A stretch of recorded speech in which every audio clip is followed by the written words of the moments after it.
Tsi pour accompagner les sauts des Allemands. Tiens, Tsi, c'est le nom d'un nouveau podcast. Et même le podcast francophone de saut à ski et combiné nordique. Chaque semaine, retrouvez résultats, analyses, statistiques et même des interviews passionnantes dans Tsi.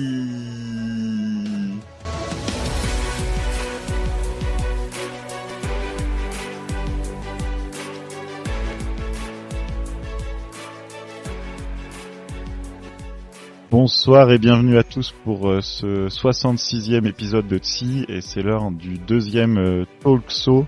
Et cette semaine, on va débriefer la saison de saut à ski. On l'attendait tous et on est très très content d'en parler, surtout que ce soir nous sommes 4 autour du micro. Alors, on va commencer par le grand classique Will. Bonsoir Will. Salut Romain, ça va? Plus on est de fous, plus on rit. C'est ça, et là on a un super beau programme, donc content de t'avoir avec nous. Et nous avons aussi Caroline. Alors Caroline, on a histoire commune, on se connaît depuis presque 20 ans parce que Caroline a créé Ski Museum. Salut Caroline. Salut Romain, salut Will, salut Stéphane. Si tu veux dire un mot, te présenter rapidement. Eh ben oui, moi je suis passionné de saut depuis la saison 97-98, alors avec quelques interruptions dues à des contraintes professionnelles, personnelles, etc. Et donc cette année, c'est la première saison que j'ai pas mal resuivie depuis à peu près 2016, donc ravi de pouvoir partager ça avec vous ce soir. Ravi de revoir Manu Fettner, qui n'avait pas bougé.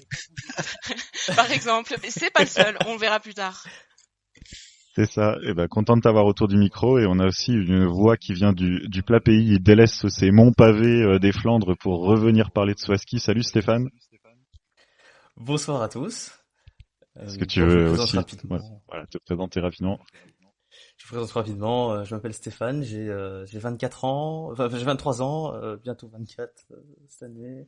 Je suis le saut depuis la saison 2010, donc j'avais 10 ans à l'époque. Et oui, effectivement, il y a des têtes qui n'ont pas bougé depuis lors. Simon Hamann était déjà vieux. Il était déjà vieux. Kassai était déjà le papy du circuit. Ça n'a pas changé, mais ouais, c'est un de mes sports préférés. Je suis un suiveur assidu depuis maintenant 13 saisons et des poussières, presque sans discontinuer.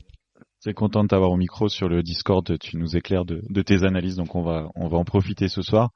Alors rapidement, Comment? Et toi, t'es qui? Je suis Romain, alias Tsi, pour tous ceux qui me voient régulièrement au pied des tremplins. Avec 10 i, n'oubliez pas, c'est très important. Donc la Coupe du Monde masculine, on se récapitule, victoire de Stefan Kraft avec presque 500 points d'avance sur Kobayashi et Wellinger. À la 4e place, Jan Earl, et 5e place pour Peter Preutz. Derrière, c'était un peu plus le bazar, ça changeait tous les week-ends avec Michi Heiböck, Johan André Forfang, Marius Lindvik, Lovrokos et Pius Paschke qui clôt ce top 10. Et chez les femmes, victoire de la jeune Nika Preutz, avec une belle bataille avec Eva Pinkelnig, 3e place de dernière minute pour Alexandria Lutit devant Yuki Ito. À la 5e place, Jacqueline Seitz-Fritzberger, et on notera la 7e place de Joséphine Panier. Au classement des nations, chez les hommes, c'est une victoire écrasante de l'Autriche devant la Slovénie et l'Allemagne. Et chez les femmes, c'est une victoire moins écrasante, mais tout de même de l'Autriche devant la Slovénie. Et le Japon, on notera la 7e place de la France qui était emmenée par Joséphine Panier, mais Joséphine n'était pas seule. On aura l'occasion de le dire. Alors, comme pour le combiné la semaine dernière, on va voter, on va donner nos notes de la saison. D'abord de la saison masculine. Alors, comme j'ai été le plus dur dans la préparation, moi j'ai mis un 6. Donc c'est à vous de me vendre la saison à partir de ce 6. J'ai failli mettre 5,5. Je voulais dire, pas trop de suspense pour le Globe, pas mal de loterie en février, l'Arty, juste parce que l'Arty, et un peu de frustration sur le vol à ski. Donc pour moi, c'était une saison assez moyenne. Donc à vous de me faire rêver et d'essayer de me donner tort. Caroline, Combien t'as noté cette saison? Alors moi j'ai noté un petit peu plus, j'ai mis 7, donc c'est pas foufou non plus, parce qu'effectivement il n'y a pas eu de grand suspense pour le globe. Je me souviens des premiers épisodes de TI de la saison où on se demandait combien de doigts Kraft avait sur le globe après les 2, 3, 4 premières épreuves.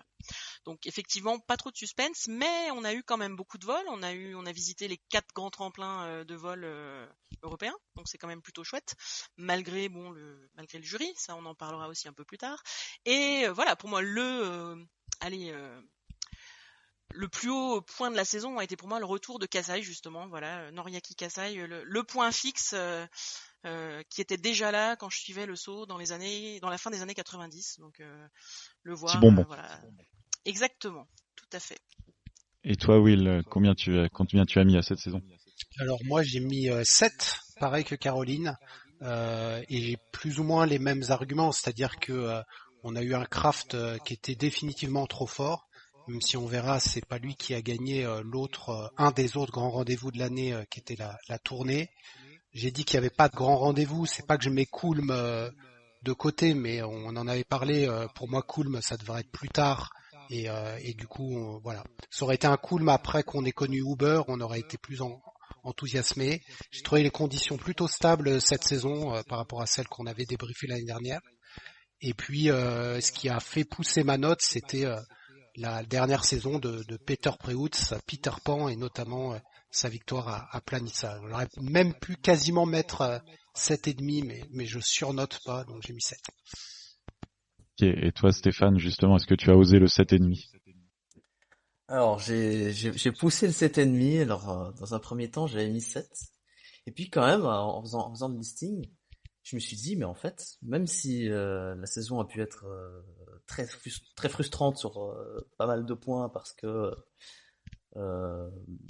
bon, d'une part, ça, on ne choisit pas, mais le scénario pour le globe, et surtout pour le classement des nations, ben bon, on savait dès la tournée que l'Autriche allait écraser la saison après le début en fanfare des Allemands. Et le globe, ben bon, ok, pendant janvier-février, on avait l'illusion que peut-être Kobayashi pouvait revenir, mais c'est sans compter sur la fin de saison, sur des tremplins que Kraft adore, et en plus du vol à ski. Donc c'était quand même difficile d'imaginer un renversement de situation. On peut noter que cette saison, il y a aussi plein de néo-vainqueurs ou de néo-podiums. Ça a donné un peu de piment, ouais. Oui, voilà, ça j'y ai aussi pensé. C'est pour ça que, enfin, malgré tout, il y a eu des belles storylines cette saison. On a eu la première victoire de Piush Paschke, on a eu le retour après je ne sais combien de concours sans victoire de Forfang. C'est à Villingen qu'il a gagné. Lovrocos, ton ami Will, Ah, gagne aussi. Ouais, Tu nous l'avais vu Lovrocos, dès le début de saison, ouais. Lovrocos à l'artillerie d'ailleurs. Alors c'est assez marrant parce que après la blessure de Lanisek, tous les Slovènes se sont réveillés les uns après les autres. C'était une assez belle histoire au final. Non, bah écoutez, Et en plus, avec l'annonce de la retraite de Peter Preutz, bah, ça a ajouté encore une autre dose d'émotion à cette saison qui en aurait manqué s'il n'y avait pas eu sa magnifique tournée d'adieu. Et en plus, on a eu un retour un peu inattendu de Uber au plus haut niveau. Donc, même s'il y a eu pas mal de frustration, que ce soit avec les conditions, ça c'est de la malchance, ou alors le jury, bah, ça c'est la FIS qui fait de la FIS, hein, j'ai envie de dire. Ben, ça m'a influencé pour me pousser la note jusqu'à 7,5. Eh bah écoute, c'est pas mal. Voilà. Pas mal. J'ai Et quand même chez passé plus de bons moments que de mauvais. Bon, bah, écoute.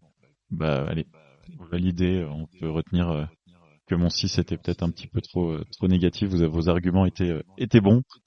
Et chez les femmes, Caroline, comment t'as jugé cette saison? Toi qui avais peut-être un peu moins suivi ces dernières années, c'est bien aussi d'avoir ton œil.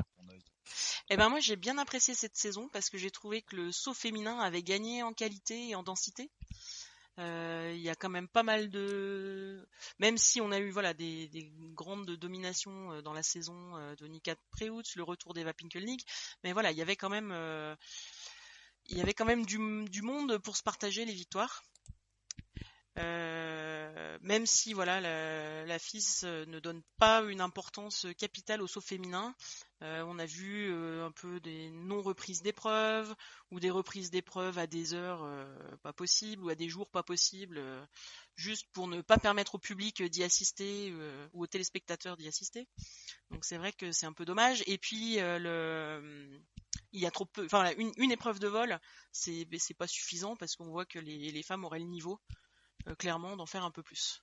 J'ai quand même mis 7,5 parce que voilà, c'était beaucoup de bons moments et puis sans oublier effectivement aussi les belles performances de Joséphine Panier. C'est clair, ça gâche pas. Et toi, Stéphane, quelle est ta note? Alors ma note c'est un 7. Alors pour rebondir sur ce que Caroline a dit, effectivement, alors certes ça fait que 2 ans qu'on fait du vol à ski chez les femmes, mais il y en a trop peu. Surtout que on ne sait pas s'entraîner en vol à ski, donc finalement la seule expérience qu'on peut obtenir, outre être ouvreuse pour certains concours. Ouais, non, même pas, la FIS refuse, mais puis ça fait 2 années Encore qu'il y la a FIS une refuse. journée de vol qui est bon, là c'est la météo qui a décidé, par exemple cette année le samedi qui a été venteux, et donc c'est vrai qu'elles ont été aussi privées d'une journée de vol. Ouais. Voilà, outre ça, ben ça laisse quand même assez peu d'occasions de s'exprimer. Et puis je pense que, alors c'est peut-être un petit peu naïf de ma part, mais je pense que plus de vol à ski, ça peut aussi aider le niveau féminin sur les grands tremplins en général, parce que bon, c'est l'autre extrême du spectre hein, par rapport au petit tremplin.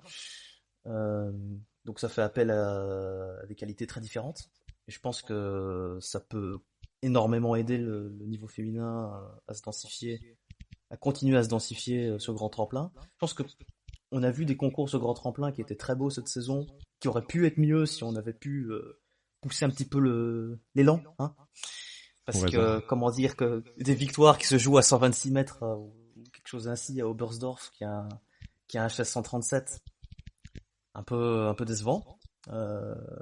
Et puis, bon, le jury qui fait n'importe quoi, qui finit par anticiper les coach requests de Gvandal parce que ça devenait tellement évident que la pauvre Erin allait faire, enfin en tout cas que le coach allait faire un coach request de 3 plateformes quasiment chaque concours, que lui en donnait 2 gratuitement. Bon, ça c'est encore un autre problème.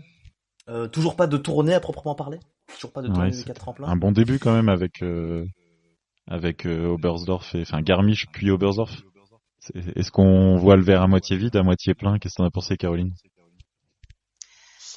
On va essayer de le voir à moitié plein quand même parce que après c'est juste dommage voilà de n'avoir qu'une demi-tournée allemande quoi, de pas les voir côté autrichien. Night Tour, ouais. Voilà. Traduction, l'Autriche, bougez-vous quoi. C'est ça.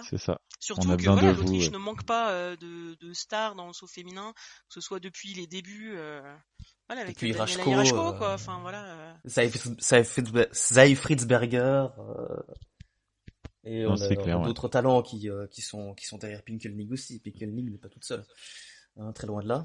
Donc en plus il y a une bonne représentation en Autriche. Donc ouais, je suis très déçu de ne pas voir Bischoff et Innsbruck chez les dames. Surtout que les tremplins sont prêts, donc on ne demande qu'à sauter finalement. Alors, il se dit qu'il faut juste ajouter des lumières à Innsbruck, ça pourrait être fait sous 2 ans. On va suivre ça. De mon côté, j'ai aussi mis 7, mais je reprends pas les arguments. C'était quand même sportivement sympa. Mais le jury a un peu entaché pas mal d'épreuves. Tu voulais dire encore quelque chose, Stéphane? Oui, on pouvait très bien faire Bischoff et Innsbruck inversés. Et le problème de jour-nuit est corrigé, puisqu'on fait du coup les concours d'Innsbruck après que les hommes y soient passés, donc pas de problème. Est-ce que tu viens de mettre à jour la mauvaise foi de la fédération autrichienne? J'appuie sur la mauvaise foi là où elle est, dirons-nous. On va passer à l'élection enfin pas à l'élection, mais plutôt nos ressentis, nos avis sur le sauteur de la saison. Stéphane, t'avais le micro, garde-le. Qui était pour toi le sauteur de la saison? Et pourquoi surtout? Parce qu'on a peut-être une idée de qui était le sauteur. Alors j'ai eu énormément de coups de cœur sur la saison, mais vraiment le sauteur qui a plus que marqué de son empreinte la saison et encore écrit d'autres pages de l'histoire de Swarovski, c'est Stefan Kraft. Pas seulement parce qu'il a gagné le Globe, mais la manière en fait. Il gagne 14 concours, je crois. Il a une victoire du record de Peter sur la saison 2015-2016. Certes, il ne gagne pas la tournée, mais ça aurait été... En fait, c'est la seule chose qu'il n'a pas gagné. Avec, on dira oui. Et le globe du Le globe de Volaski. Volaski. Et le globe de Volaski, ça on y reviendra plus tard, je pense. Mais il fait une saison d'une régularité du premier concours jusqu'au dernier week-end. Il est devant. On a vu pas mal de saisons, des saisons décrescendo ou crescendo où c'est extrêmement difficile pour les sauteurs de rouquer à Planica. Kraft, il a fait justement ça. C'est sa saison la plus aboutie. Il a quel âge maintenant? 32 ans 31 Et voilà, c'est juste historique ce qu'il réalise. C'était fort, il on nous a aime un ou on peu n'aime pas écœuré. l'Autriche. Il a un peu Voilà. tué le suspense, mais c'est vrai que c'était magnifique. Et toi, Will, à qui tu voulais mettre en avant? Ouais, j'aurais bien mis Kraft, 13 victoires, 20 podiums, 29 top 10 sur 32 épreuves. Tu peux pas faire beaucoup mieux, mais bon, j'ai bien sûr j'aurais mis Kraft, mais on n'allait pas parler que de Kraft. Moi, j'ai quand même voulu mettre en lumière la superbe saison d'Andreas Wellinger, qui termine 3e du classement de la Coupe du Monde, 2e de la tournée. C'est sa plus belle saison en carrière. Il a vaincu la malédiction du casque ailé. Je pense que à Ce n'est 28 plus une ans, malédiction. qui n'est plus une malédiction, qui est passée sur Stuffing. Mais à 28 ans, il est arrivé là où on l'attendait. C'est le renouveau du saut à ski allemand. Il a toujours été plus talentueux qu'un gars comme Karl Geiger. C'est le suivant après Schmidt, je pense, et après Weissflog. Je mets même pas Naval dans le lot. Plus près dans le temps, c'est Freund. Ouais, mais même non, tu vois, là je suis vraiment là, je le place dans le Gotha, quoi. Mais Ah ouais. Il est champion olympique, hein. Ouais, Champion laissons-lui olympique encore en 4 2000. 5 saisons là pour mais je le mettrais au niveau de Martin Schmidt, peut-être pas de Weissflog, on en reparlera plus tard, qui est un GOAT. C'est vrai que Mais voilà, j'ai mis Wellinger pour l'ensemble de sa carrière, pour l'ensemble de sa saison, parce qu'aussi c'était fait très mal il y a 2 ans. Et du coup, on sait que des sauteurs qui ont fait des chutes, soit ils ont arrêté, comme Thomas, soit ils s'en sortent pas, comme Tande par exemple. Et lui, là, il est revenu et j'ai pas souvenir de sauteurs tombés aussi lourdement. Enfin, après, vous avez peut-être vous dans le passé, mais qui fait comme ça, non, 3e. c'est très rare les C'est très rare. retours des blessures au genou et c'est vrai que du coup j'enchaîne sur un retour, un blessé qui revient parce que c'est Danny Huber. Il avait aussi une grosse blessure la saison dernière. Il marque 0 points en Coupe du Monde. Il était juste pas là. Il se revient de blessure. Il était quand même une épreuve qui a été, enfin une place pardon, qui a été conservée en équipe d'Autriche, peu réservée pour lui, mais que s'il était pas très bon, il se faisait sortir. Et d'ailleurs, c'est ce qui s'est passé à peu près au moment de la tournée où il a dû laisser sa place.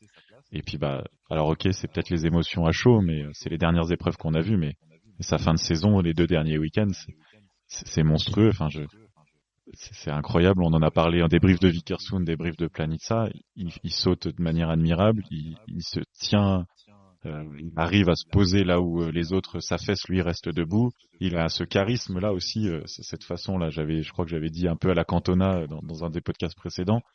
Et il va quand même choper le globe de vol, au nez à la barbe de son ami Stefan Kraft. Donc, je crois qu'il méritait d'être noté dans les hommes de saison. Et toi, Caroline, tu voulais parler de qui? Alors, évidemment, on avait quand même l'embarras du choix et j'aurais pu parler aussi de Kraft parce que de le voir sauter, techniquement, c'est magnifique ce qu'il fait, d'arriver à avoir des trajectoires comme il a, à accélérer en permanence. Enfin voilà, puis il a fait une saison magnifique. Avoir le dossard jaune de bout en bout, c'est quand même rares sont ceux qui ont fait cette performance parce que de mémoire, c'est pas le premier, sauf erreur. Oui, ça faisait un moment que c'était pas arrivé. Ouais. Mais en Je tout cas, crois voilà, que ça faisait longtemps que c'était pas arrivé. Mais quand même, je reviens encore sur le point fixe qui est là depuis 1989 et 1992 en Coupe du Monde, c'est-à-dire Noriaki Kasai. Parce que quand même, à presque 52 ans, être capable, alors c'est peut-être pas un très bon signal pour le Japon, mais être capable d'être dans les 4 sauteurs japonais ou 5, tout dépend des épreuves, pour être en Coupe du Monde, en saut à ski, en vol à ski, marquer des points, alors certes pas beaucoup, mais en marquer quand même. Encore voler à plus de 200 mètres, il a dû faire un 212 mètres dans la saison. Je trouve que ça mérite quand même un sacré coup de chapeau parce que il y a quand même peu de disciplines déjà d'une manière générale où on voit des athlètes qui arrivent à performer à un niveau mondial à cet âge-là et toujours en ayant la même forme et ils changent pas quoi. Et je trouve que c'est quand même une carrière assez exceptionnelle parce que c'est 69 podiums dont 18 victoires. C'est des médailles olympiques, des médailles en championnat du monde. Donc ouais, c'est quand même c'est un sacré bonhomme. Et je pense que lui, il s'astreint à une discipline de vie extraordinaire pour pouvoir rester compétitif. Ça doit pas être simple. Je pense que ça l'aide d'être japonais quand même. Bah c'est ça. Après, il y a le système japonais d'équipe privée, enfin voilà, où les sauteurs, je pense que c'est toujours la même chose, sont salariés de leur club, et donc c'est vrai que ça aide à pouvoir continuer en Coupe du Monde parce qu'on voit nous en France notamment pas mal de jeunes dans les années qui ont précédé et récemment qui arrêtent aussi parce que faute de moyens. Alors à moins haut niveau c'est sûr, mais en tout cas voilà ça aide quand même pour pouvoir continuer à ce niveau-là. Mais ça aide, mais ça fait pas tout et voilà, il faut avoir le physique et le mental qui vont avec. Non, c'est clair. C'est vrai que à Sapporo, il était pas plus impressionnant que ça et il fait une très belle fin de saison. Et on va enchaîner sur la sauteuse de la saison, Caroline, continue ta lancée. Qui était pour toi la sauteuse de la saison? Eh ben c'est Nika Preutz qui a quand même brillamment remporté cette Coupe du Monde, qui a su résister à un retour fulgurant qui était celui d'Eva Pikulnik qui a raté les quelques épreuves suite à sa blessure. Et voilà, Nika Preutz, elle avait pas fait des saisons précédentes fulgurantes, il n'y avait pas eu de elle était pas dans les podiums des dernières coupes du monde et là voilà, elle explose elle a à peine 19 ans. Oui, elle a eu 19 ans. Et réussir comme ça voilà à remporter la Coupe du monde, c'est chouette. C'est finalement c'est la deuxième plus jeune vainqueur de Coupe du monde, deuxième ou troisième plus jeune vainqueur de Coupe du monde féminine. Techniquement, elle a c'est la sœur c'est chouette hein. Et puis voilà, c'est la sœur de bah c'est sûr que voilà. Elle a fait une superbe saison, quoi. Et techniquement, on a aussi remarqué que voilà l'année dernière, c'était encore une sauteuse plutôt petit tremplin. Alors ok, elle s'appelait Preutz, mais elle était encore assez peu entre guillemets capable d'accélération en l'air et de mettre les skis bien à plat. Et cette saison, elle a réglé ça. Sa première victoire, c'est à Engelberg sur le HS 140 ou 142, et puis elle a eu un bilan très équilibré entre petit et grand tremplin. Et donc c'est vraiment sur un aspect technique qu'elle a aussi été chercher son globe. Elle avait déjà gagné ou fait des podiums sur petit tremplin, et là elle a vraiment rajouté ça à sa palette. On peut presque juste regretter qu'elle a pas très très bien volé, on va dire. Il lui manquait peut-être encore peut-être 1 ou 2 jours de vol pour aller aux 200 mètres, mais quelle saison magnifique. Après elle est très jeune quoi. Elle a que 19 ans. Elle a encore le temps de nous éblouir en vol. Et d'aller chercher des records. Elle ouvre encore un petit peu le haut du corps en sortie de table par rapport par exemple à Silja Opset, donc c'est peut-être une différence pour vraiment les tremplins géants, mais sinon oui, elle a acquis une nouvelle efficacité sur les HS 140 qu'elle n'avait pas, et à l'arrivée ça fait un globe, ça fait je sais pas combien de victoires, j'ai pas fait le compte, mais si on ajoute les top 2, je crois qu'elle a fait top 2 sur plus de la moitié des concours de la saison. Oui, c'est ça, elle était vraiment très compétitive, surtout que Stéphane, tu veux nous parler de sa grande opposante entre guillemets de la saison. Et oui, parce que même si c'est Nika qui a gagné le globe, vraiment la perf de Pikulnik cette saison, il faut en parler. Elle revient de blessure et elle est directement prête, tout devant et en chasse, en poursuite pour le Grand Globe. Donc elle a raté les 4 premiers concours de la saison. Oui. 3 ou les 4 premiers? Non, 4 concours, et elle revient en douceur entre guillemets avec une 4e place, et direct après elle gagne. En douceur, voilà, en douceur 4e place. Donc ça situe quand même la dame. Et derrière, quelle régularité. C'est-à-dire, dans toutes les conditions, vent de face, vent de dos, petit, grand tremplin. Bon, évidemment, Volaski, avec son style, c'est pas sa tasse de thé, donc elle n'a pas pu refaire de points sur Mika en Volaski. Mais être de retour de blessure, être directement à l'assaut comme ça, c'est une grosse mention honorable. Et pour moi, c'est la sauteuse de la saison. Et qui saura expliquer un jour comment elle peut aller aussi loin et tenir en l'air comme ça. C'est quand même un mystère de la physique. Il faudrait qu'on mette Hubert Reeves et les meilleurs physiciens dessus.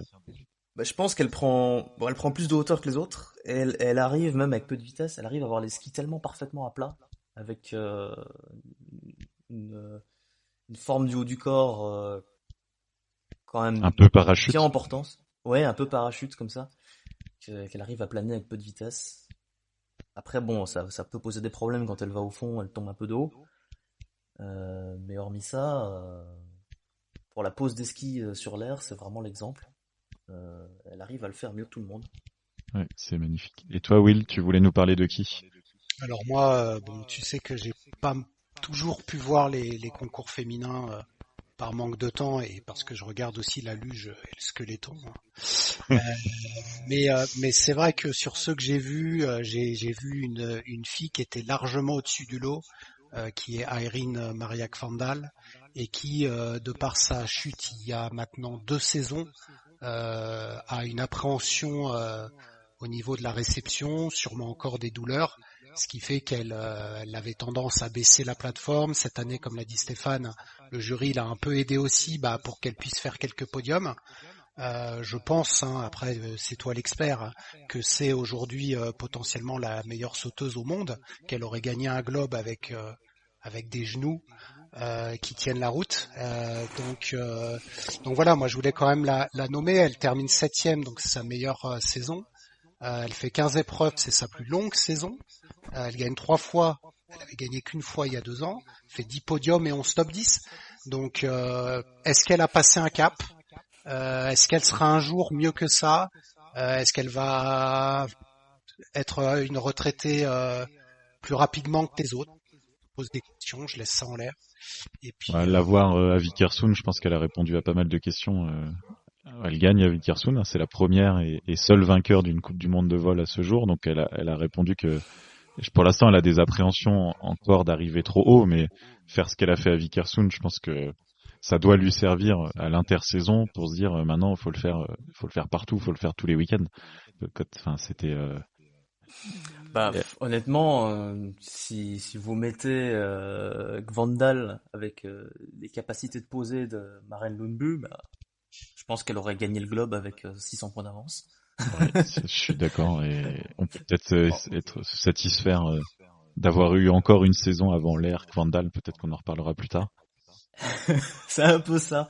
C'est vraiment l'épouvantail du saut féminin pour ceux qui ont un peu moins suivi la saison. Mais comme l'est peut-être aussi Westman, parce que elle, on l'a vu 2 fois, je crois, la Suédoise.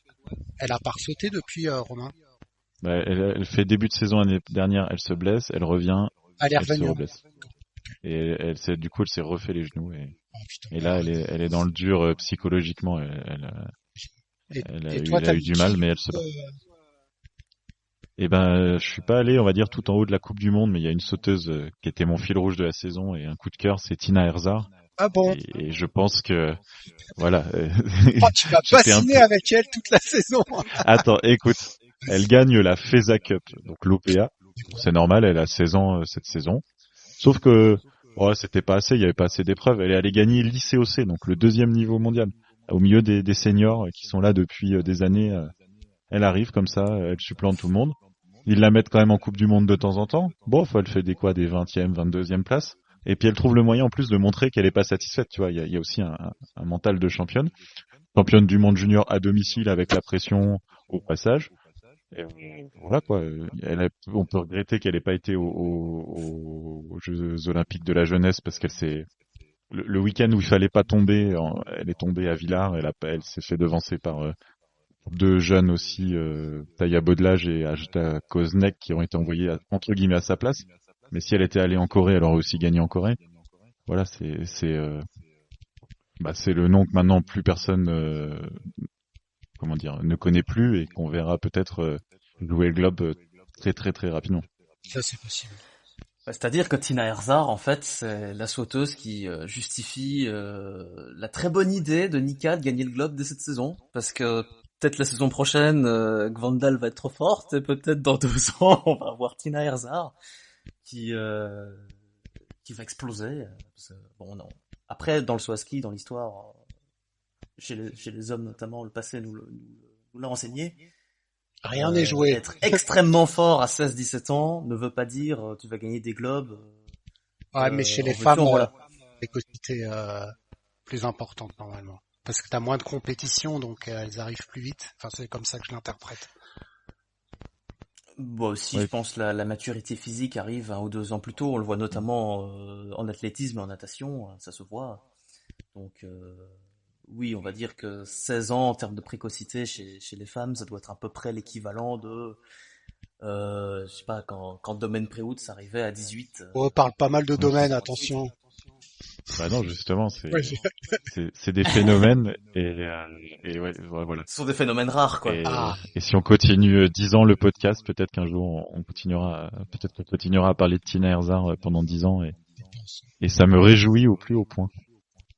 Ouais. Mais donc, du coup, je voulais dire, voilà, Tina, elle est extrêmement prometteuse actuellement, comme par exemple Domaine le fut en son temps, comme Stefan Embarer l'est actuellement. Ça ne veut pas dire que bon, Domaine n'est pas devenu la légende slovène comme on pouvait l'espérer. Bon, Stefan Embarer, on va voir. Est-ce qu'il va suivre Stefan Kraft? Et pour Tina Herzog, on verra si elle deviendra la plus grande sauteuse slovène de tous les temps. Et en tout cas, Ce sera elle a de la concurrence dans son pays. Il y a quand même Bogataj qui a gagné un globe, Klinec, maintenant Nika Préhout. Il y a de la compétition. Passons un petit peu au cocorico, aux sauteurs et sauteuses français de la saison. Caroline, qui as-tu sélectionné?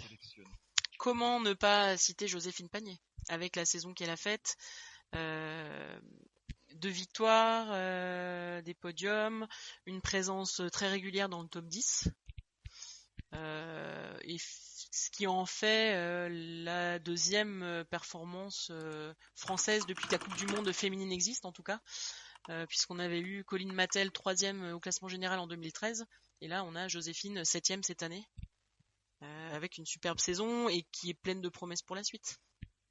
Et un record de France à Vikersund. Et un record de France à Vikersund. À 181 mètres. Donc elle améliore d'une trentaine de mètres par rapport à l'année dernière. Et c'est vrai qu'elle fait un début de saison phénoménal. Est-ce que l'un d'entre vous veut approfondir?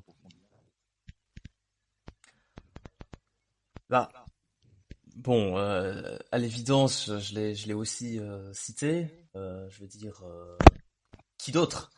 Qui d'autre? Non, elle a été de très loin l'animatrice française du saut cette saison. Ses 2 premières victoires en Coupe du Monde, c'est historique, hein, même, je crois. Hein. C'est d'ailleurs même pas. Et Colline Mattel en avait Colline depuis Mattel avait Colline 2 Mattel. victoires. Ouais. Voilà, c'est Oui, ça. elle en avait, mais arrivé, ça fait depuis 11 ans, je crois, quelque chose comme ça. Oui, c'est ça. Ouais. Donc c'est Non, une performance.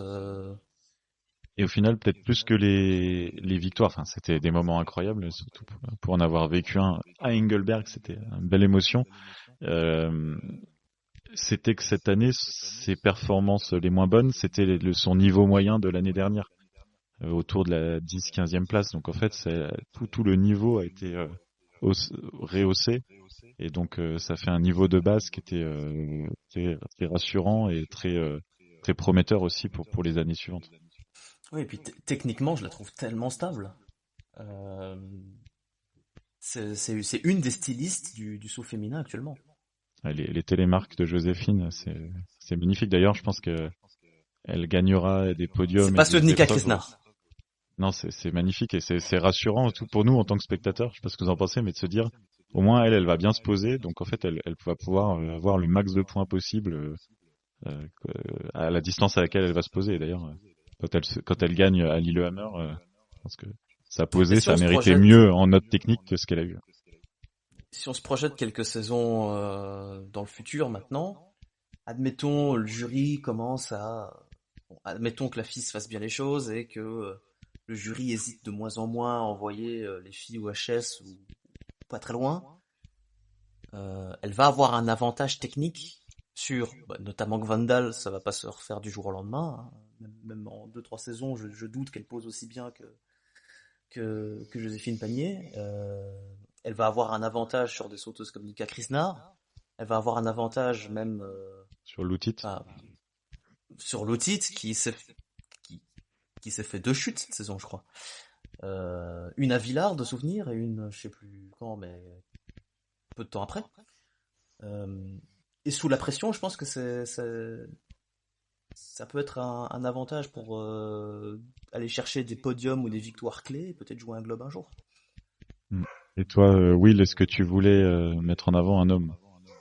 J'ai mis Valentin Foubert, déjà parce que ça faisait très longtemps qu'on n'avait pas eu de points en Coupe du Monde chez les garçons. C'était, je sais plus, c'est Vincent ou C'était Jonathan Leroy en Jonathan. 2018, ouais. Ça fait C'est presque ça. 6 ans. Ouais. Il s'avère aussi qu'on a une mini-histoire avec Valentin Foubert puisque c'est un des premiers à avoir répondu à tes messages sur Instagram. Et du coup, on avait un peu parlé de lui dans une période où il n'avait pas la meilleure confiance, notamment en ses coachs. Et du coup, c'est un régal de l'avoir retrouvé au départ de 14 épreuves de Coupe du Monde. Des points à Widingen, 32e à Garmisch et 36e à Planissa. À 21 ans, il est encore très jeune. Il a un peu comme Tina Herzog, un tempérament de jamais être trop content de ce qu'il fait, même quand c'est bien, je pense. Donc c'est un bosseur, très bonne relation avec Nicolas Dessum. Et du coup, s'il a la confiance, on a parlé beaucoup de lui en fin de podcast sur ses performances en vol à ski, où il a atteint 2 fois, je crois, les 200 mètres. Non, moi je sais pas ce que t'en penses, mais j'ai un bon feeling pour lui, mais il faudrait qu'il soit accompagné par Jules et d'autres pour créer un peu une émotion dans l'équipe au-delà de Joséphine Panier, quoi. Il faut aussi que les garçons d'un côté, les filles de l'autre, on puisse avoir 4 athlètes, si possible, des deux côtés, quoi. Oui, et surtout que les week-ends où il était pas en Coupe du Monde, il était en continental et il a enchaîné les top 30. Je crois qu'il y a qu'une seule fois où il rate le top 30 à Innsbruck sur un tremplin qu'il n'aime pas. Et sinon, il a même fait 1 ou 2 top 10, beaucoup de top 15. Donc c'était vraiment une saison de belle évolution. Il est encore jeune, hein, il a 21 ou 22 ans. Et justement, pour l'accompagner, il y avait Jules Chervet qui a bien progressé cette saison. Donc les jumeaux Jules et Emma Chervet ont tous les deux fait une très forte progression cette saison. Jules, alors, il est rentré dans les points en Coupe continentale pour la première fois. Il a eu l'honneur d'aller se battre sur la tournée pour tenter de passer la qualif. Et Emma, elle a fait une saison aussi peut-être même encore plus inespérée dans le sens où cet été, Emma, à Courchevel, était engagée, était dossard 1.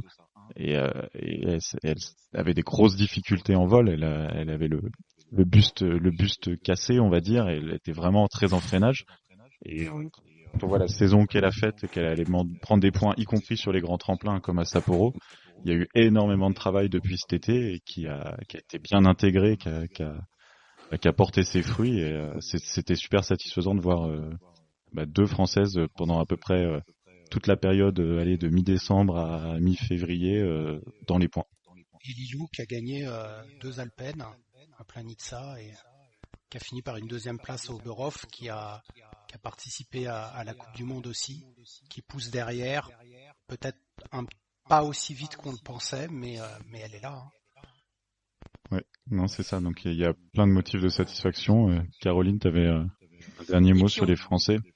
Oui, parce que je me dis on va peut-être pouvoir compter sur le retour de Julia Claire. Je ne sais pas si on en a des nouvelles, mais ça pourrait. A priori, elle travaille justement à son retour. Ouais. clairement. Ça pourrait nous emmener nous créer une belle équipe en tout cas côté féminin. Et puis effectivement, c'était chouette de revoir à nouveau un Français aussi dans les points et en Coupe du Monde. Et puis, toi, t'es allé les voir quelques fois. On a des jeunes qui poussent, des très beaux résultats, notamment d'Abel Clévy chez les U18, U17. U10. Ouais, Seb Woodbridge aussi chez le 17. Woodbridge, Matteo Vernier malheureusement qui arrête, Marceau aussi qui arrête. On a Anoki qui est entre deux là. En fait, c'est vraiment cette difficulté de passer du SAMC national à la Coupe Alpine, qui est le moment où les sauteurs se posent des questions. Mais s'ils arrivent à persévérer, comme l'a fait Valentin, comme l'a fait plus ou moins Mathis, ils peuvent. Et c'est vrai qu'il faut des exemples. Et là, aussi bien Joséphine que Valentin ou les Chervais, ça montre que on n'est pas obligé de faire que du combiné. Il y a aussi le saut spécial, quoi. Oui, c'est aussi le fonctionnement de l'équipe de France maintenant, là, qui est des équipes hommes et femmes ensemble. Et donc ça crée de l'émulation et ça crée de la stimulation pour les jeunes hommes d'avoir une Joséphine Panier qui gagne des Coupes du Monde. Voilà, ils ont aussi des conseils. Il le disait dans une interview, Valentin, qui pouvait aussi s'appuyer sur l'expérience de Joséphine. Donc ça, c'est génial. Et on peut aussi citer Harry Répellin et Julien Gay, là, qui ont fini leurs années juniors, donc ont fini leurs années FESA Cup et qui vont aller ferrailler pour rentrer en COC plus souvent dans les points la saison prochaine. Et puis le Graal, j'imagine pour tout le monde, c'est d'atteindre le niveau Coupe du Monde. Puis on va revoir Enzo Milesi normalement, Oui. qui a son genou réparé normalement maintenant. Non, mais ouais, c'est positif sur le saut français. On a hâte de voir ça. Et du coup, il a fait pas de transition avec la rubrique suivante, parce qu'on parle de la déception de la saison. Et Stéphane, je vais te donner la parole en premier. Qui as-tu choisi comme déception de la saison? Alors, j'avais offert la possibilité de choisir une nation complète ou un sauteur ou une sauteuse. Donc, à toi. Déception de la saison, c'est pas compliqué. Ça fait maintenant, on est à 45 minutes d'émission, à peu près. Et il y a un nom qu'on n'a toujours pas cité. Devinez lequel? Le vainqueur du globe sortant, Alvaro Granerud. On l'a pas cité. Parce qu'il a traversé la saison tout simplement en fantôme, en pointillé. Alors bon, c'est un petit peu sévère, mais sachant qu'il était le vainqueur sortant, la différence entre cette saison et la saison dernière est frappante. Et peut-être que ça a été un des facteurs qui a altéré la performance de l'équipe de Norvège dans l'ensemble. Alors bon, déjà la saison dernière, Granerud était loin au-dessus de ses coéquipiers. Mais en son absence, entre guillemets, il a même été carrément absent de certains concours. L'équipe de Norvège cette saison, c'était très compliqué. Sans même prendre en compte les soucis internes avec la fédération, on en reparlera peut-être après. Mais, non, c'était une saison compliquée. Quelqu'un d'autre sur la Norvège? Moi, je peux pas trop critiquer les Norvégiens, malheureusement. Mais ça a été compliqué avec le coach. Mais il y a eu quand même des bonnes performances. Je veux dire, Granerud, oui. Après, on a eu une super saison de Forfang, on a eu une super saison de Lindvik. Il y a Johansson qui a bien sauté sur la fin. Donc, alors, je pense super saison de Lindvik, je serais un peu plus réservé quand même. Ah, si. On peut dire une bonne saison de Lindvik, mais quand on sait son potentiel, champion du monde de vol et champion olympique. Il y a quand même eu des concours où il est bien passé à côté. Ah ouais, mais oui. Non, on peut pas critiquer Lindvik déjà, c'est interdit par la loi martiale. Mais non, il fait sa meilleure saison depuis 2 ans. Oui, je suis d'accord. Bon, je suis un peu. La meilleure depuis 2 ans. Oui, il en a raté une entre les deux, quoi. Non, mais il est bien revenu par rapport à sa saison l'année dernière où il était très inquiétant, surtout techniquement avec ses prises de ski beaucoup trop rapides. Au moins, il a un petit peu pondéré. Il a fait des podiums, quoi. Si ça, c'est pas une saison réussie. Ouais. J'allais dire. Il a même gagné, non? Il a gagné un team event. Enfin, en tout cas, il a gagné un truc. J'allais dire, Forfang a été l'éclair de lumière de l'équipe de Norvège cette saison et l'éclosion. Pas vraiment une éclosion, on le voyait un peu venir, mais. Si, parce que comme il a un peu une tête d'œuf, comme une tortue.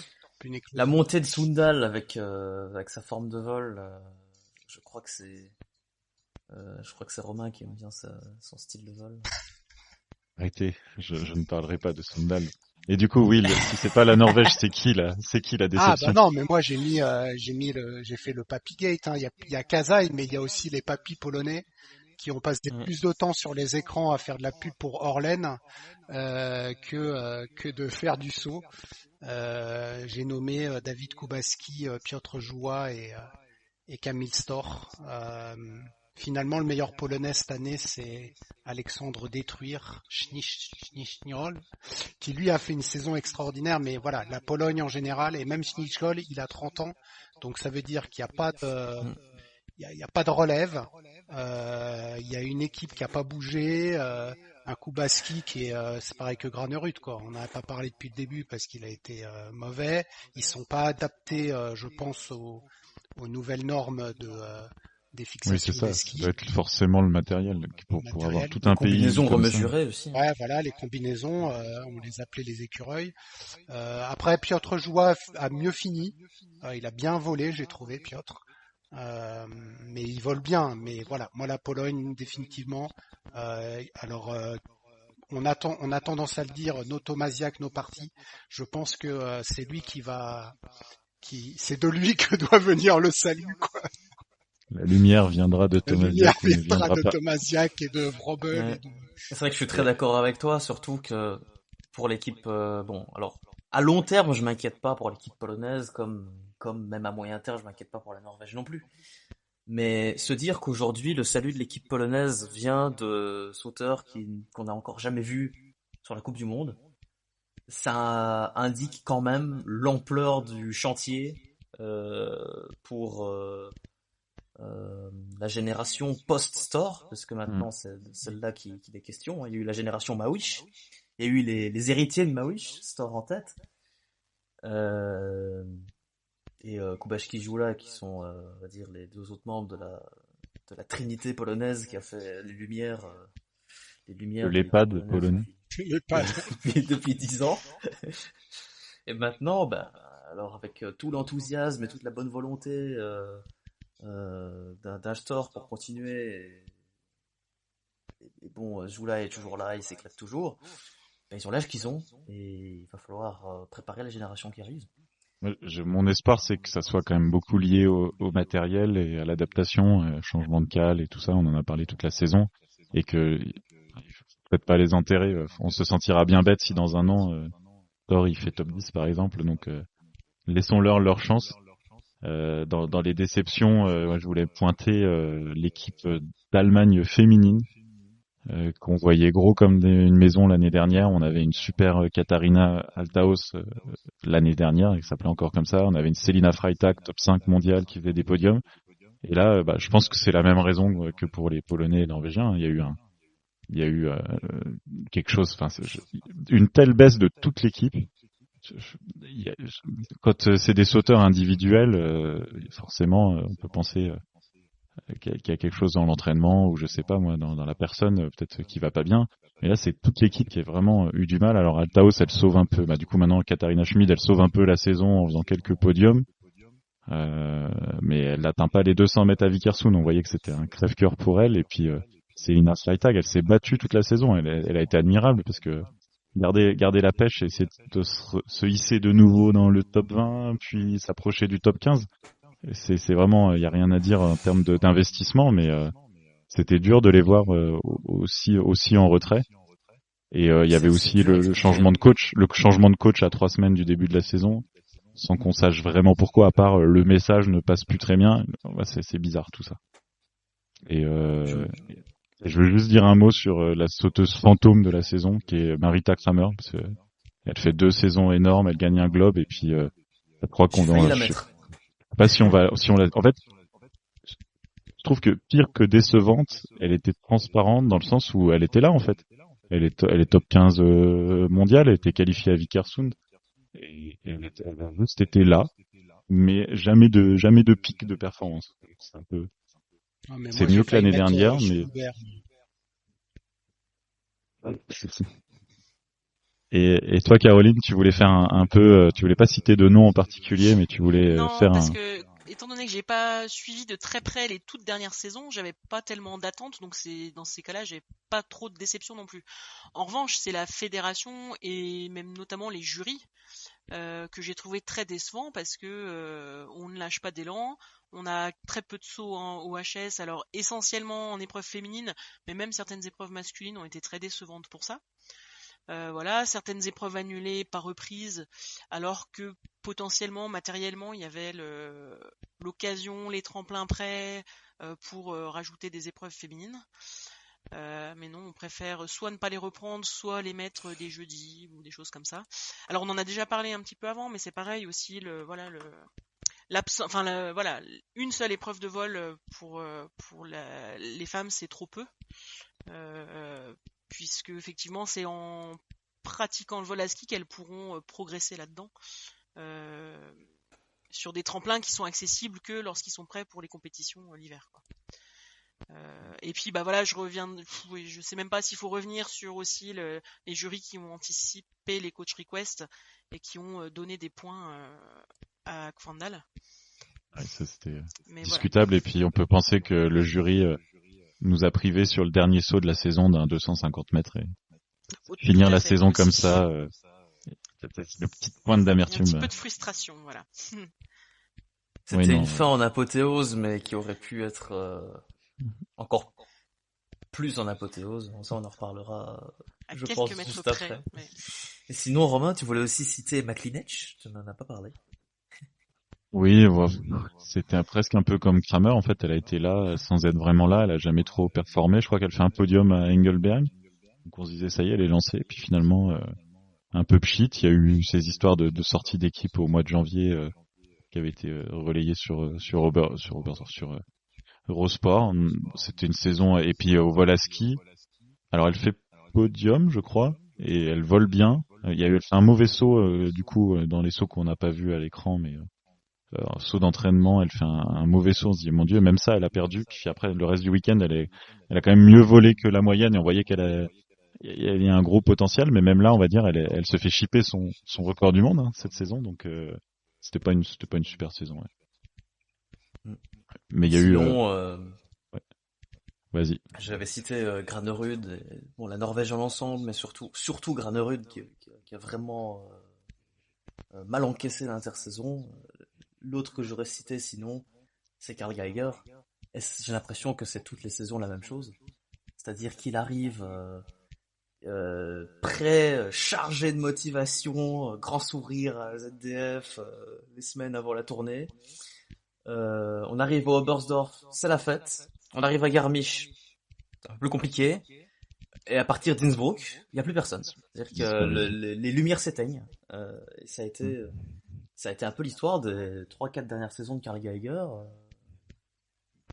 Qui gagne quand même 2 fois à Klingenthal. Il gagne, enfin, la surprise de la saison, c'est presque qu'il gagne, c'est 2 fois à Klingenthal, on sait pas d'où c'est venu. Il gagne 2 fois à Klingenthal et de façon très convaincante. Et tu vois, là, je me dis, on va avoir du grand Wellinger et du grand Geiger à la tournée. Mais Geiger, mais bon. Geiger, j'ai vraiment peur pour lui parce que en regardant ses places moyennes, c'est la pire saison depuis 2016. Il a 31 ans. Ça sent pas bon, hein. Tu te souviens, Will, que dans notre débrief d'Engelberg, on s'était dit qu'il y aurait 3 Allemands dans les 5 de la tournée. C'est vrai. Il a été bon, ouais. On a été magnifique, hein, vraiment. Continuez de nous écouter, de l'expertise de très haut niveau. Ouais. En tout cas, après cette saison, je me dis, c'est pas de sitôt que l'Allemagne va regagner la tournée, malheureusement. Bah si, avec Wellinger, c'est ce que je t'ai dit tout à l'heure. Alors, Wellinger, qui, il est vrai, est un sauteur de grands événements. C'est-à-dire que même s'il a pas beaucoup de victoires en carrière, mais arrêtez, mais Romain sort de ce corps. Il a 2 titres mondiaux, 2 titres olympiques. Il a failli gagner la tournée 2 fois, déjà. Et surtout, il va vite à Bischofshofen, alors il va mettre 10 mètres à tout le monde. Oui, c'est vrai que sur les dernières années, c'est celui qui a été le plus proche, hein. Il a été 2 fois deuxième. Donc... Ouais, c'est ça. Cette année, je le concède volontiers. Alors, c'était une discussion privée avec Will. Je concède volontiers que cette année, il a joué la victoire jusqu'au bout. La première fois où il est deuxième, il est très très loin avant Bischofshofen et il est pas en position de gagner avant Bischofshofen. Il fait il est en haut il est en haut de la barre, il peut gagner la tournée. Il est à Bischoff, donc ça veut dire qu'il est en Oui, mais il était très très loin du vainqueur de ce. il est autour à Si... tout Oui, tourner. c'est sûr que si l'autre il attachait pas ses fixations, il aurait gagné, mais c'était pas pareil. Mais non, il a fait une belle tournée et c'est prometteur. Et donc, Will, est-ce que tu veux nous parler de ta révélation ou ta surprise de la saison? Bah, c'est compliqué parce que je suis pas non plus objectif là-dessus, mais forcément j'ai mis Stefan Embarer parce que c'est un peu notre rouge d'Otsi, c'est quelqu'un qu'on a mentionné au un des tout premiers épisodes où je t'ai parlé de ce gars, tu m'as dit qui? Je t'ai dit mais si, tu m'as dit C'est ton Tina Herza en fait. c'est ça, c'est mon petit Nerza. Et là, ce qui est fou, c'est de voir que en fait, ce gars qui était pourtant, il a fait une énorme carrière junior. Il est toujours passé en avance de son temps sur les autres. Et il y a que à la tournée qu'il a été enfin découvert, qu'on a vu plein d'articles sur lui. Mais oui, pour moi, Stefan Embarer, c'est la relève de Stefan Kraft. Alors, comme l'a dit Stéphane, c'est pas à 18 ans qu'on peut juger, mais là, on est sur un talent du niveau de Schlierenzauer et Kraft. C'est sûr. C'est pas le talent de seconde zone. Et d'ailleurs, il l'a prouvé d'entrée avec un top 10. Alors, la faute à Uber, il n'a pas pu sauter autant que possible, puisque Oui, c'est Uber vrai. avait le totem d'immunité. De toute façon, je pense que l'envoyer en vol à ski, c'était peut-être un peu présomptueux à son âge.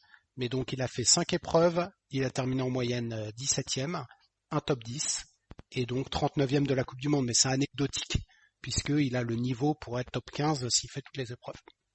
Oui, en fait, il rate entre guillemets juste Visla en individuel, sinon il fait 13, 13, 10, 13. C'est ça. Bon, voilà. Il est Et, 39e de et la la Coupe du médaille Monde sur d'or 4 épreuves, quoi. et champion du monde junior quand même sur petit tremplin. Oui. Et par À équipe. 18 ans. Je rajouterais aussi que je pense pas que c'est forcément l'âge qui fait qu'il n'a pas été emmené en vol à ski, mais juste parce qu'il y avait meilleur à prendre que lui en fait, en Autriche. Bon, sa technique actuellement, je pense, n'est pas forcément très adaptée au vol. Et quand on voit ce qu'on pouvait aligner en Autriche, alors je parle pas des mondiaux de vol, mais à partir d'Oberstdorf, Vickersund, Planitza, il n'avait juste pas encore sa place, je pense. Parce qu'on a bien vu par exemple avec Domen en son temps, il est vraiment le type du voleur et sa première grosse saison, il a tout de suite été aligné en vol à ski, il a performé. Mais je pense simplement que Embarer, c'est peut-être pas encore trop son truc. Et peut-être que lui aussi, il a admis et a décidé de ne pas y aller. Peut-être aussi de ça.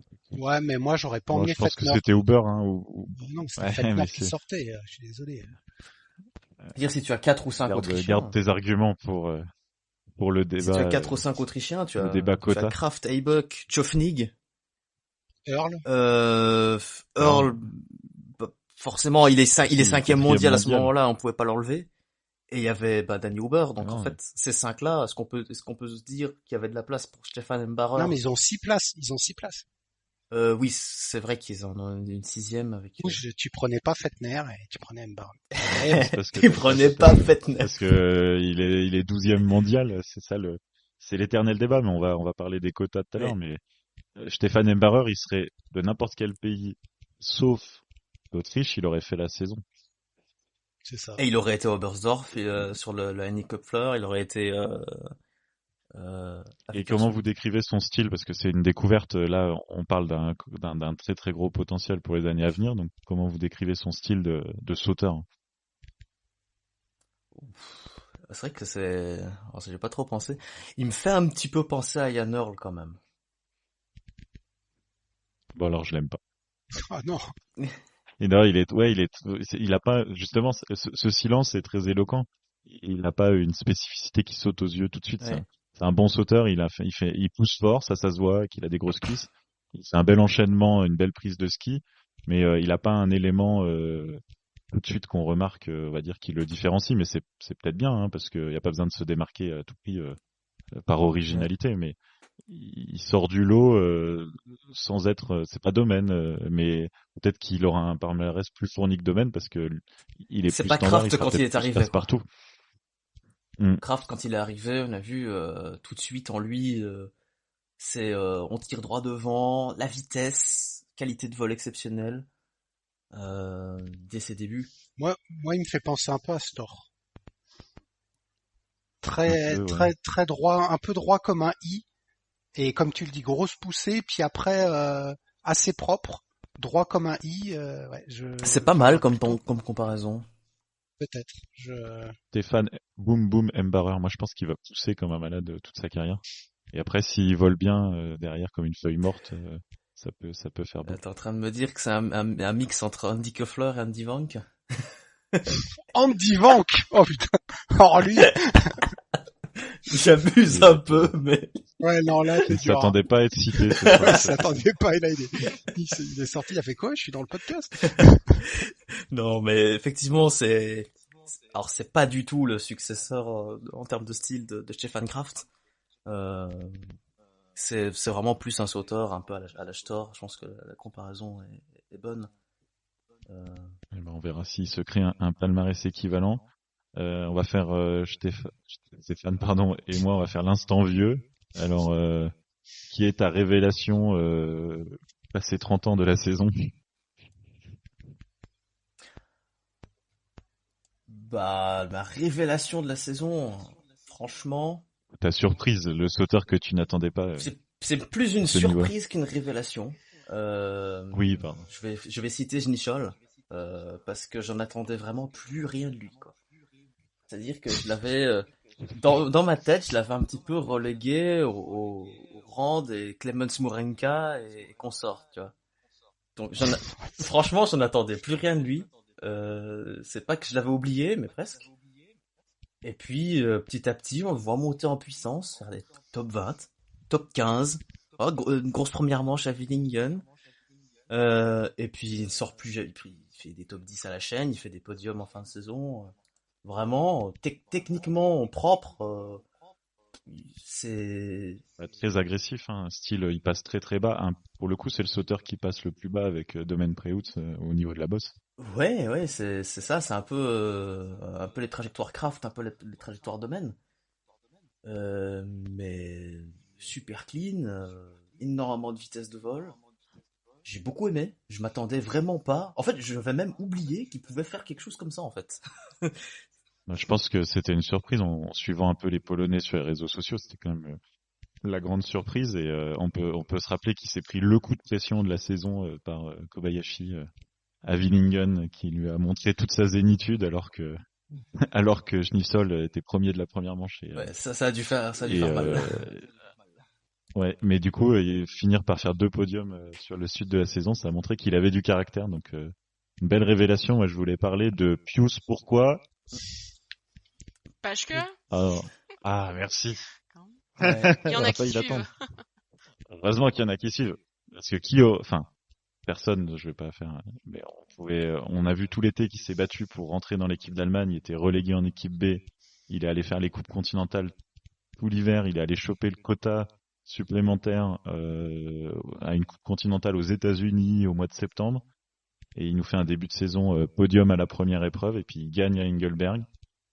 Voilà, c'était un peu la belle histoire, plus que voilà, c'est clairement pas une révélation, on le connaît depuis très très longtemps, mais en termes de surprise, à 33 ans, il écrit aussi des lignes de statistiques, parce que c'est le premier vainqueur dans Coupe du Monde, donc c'est quelqu'un qu'on aurait... ça fait partie des belles histoires, je trouve, ce sauteur un peu discret, un peu... il va être inspirant mis en avant, je pense. Mais sinon, c'est... Ça donne envie de... Ouais. Bah, ça me donne envie de faire du saut à ski, quoi. Mais sinon, je voulais... C'est quoi, c'est la calvitie?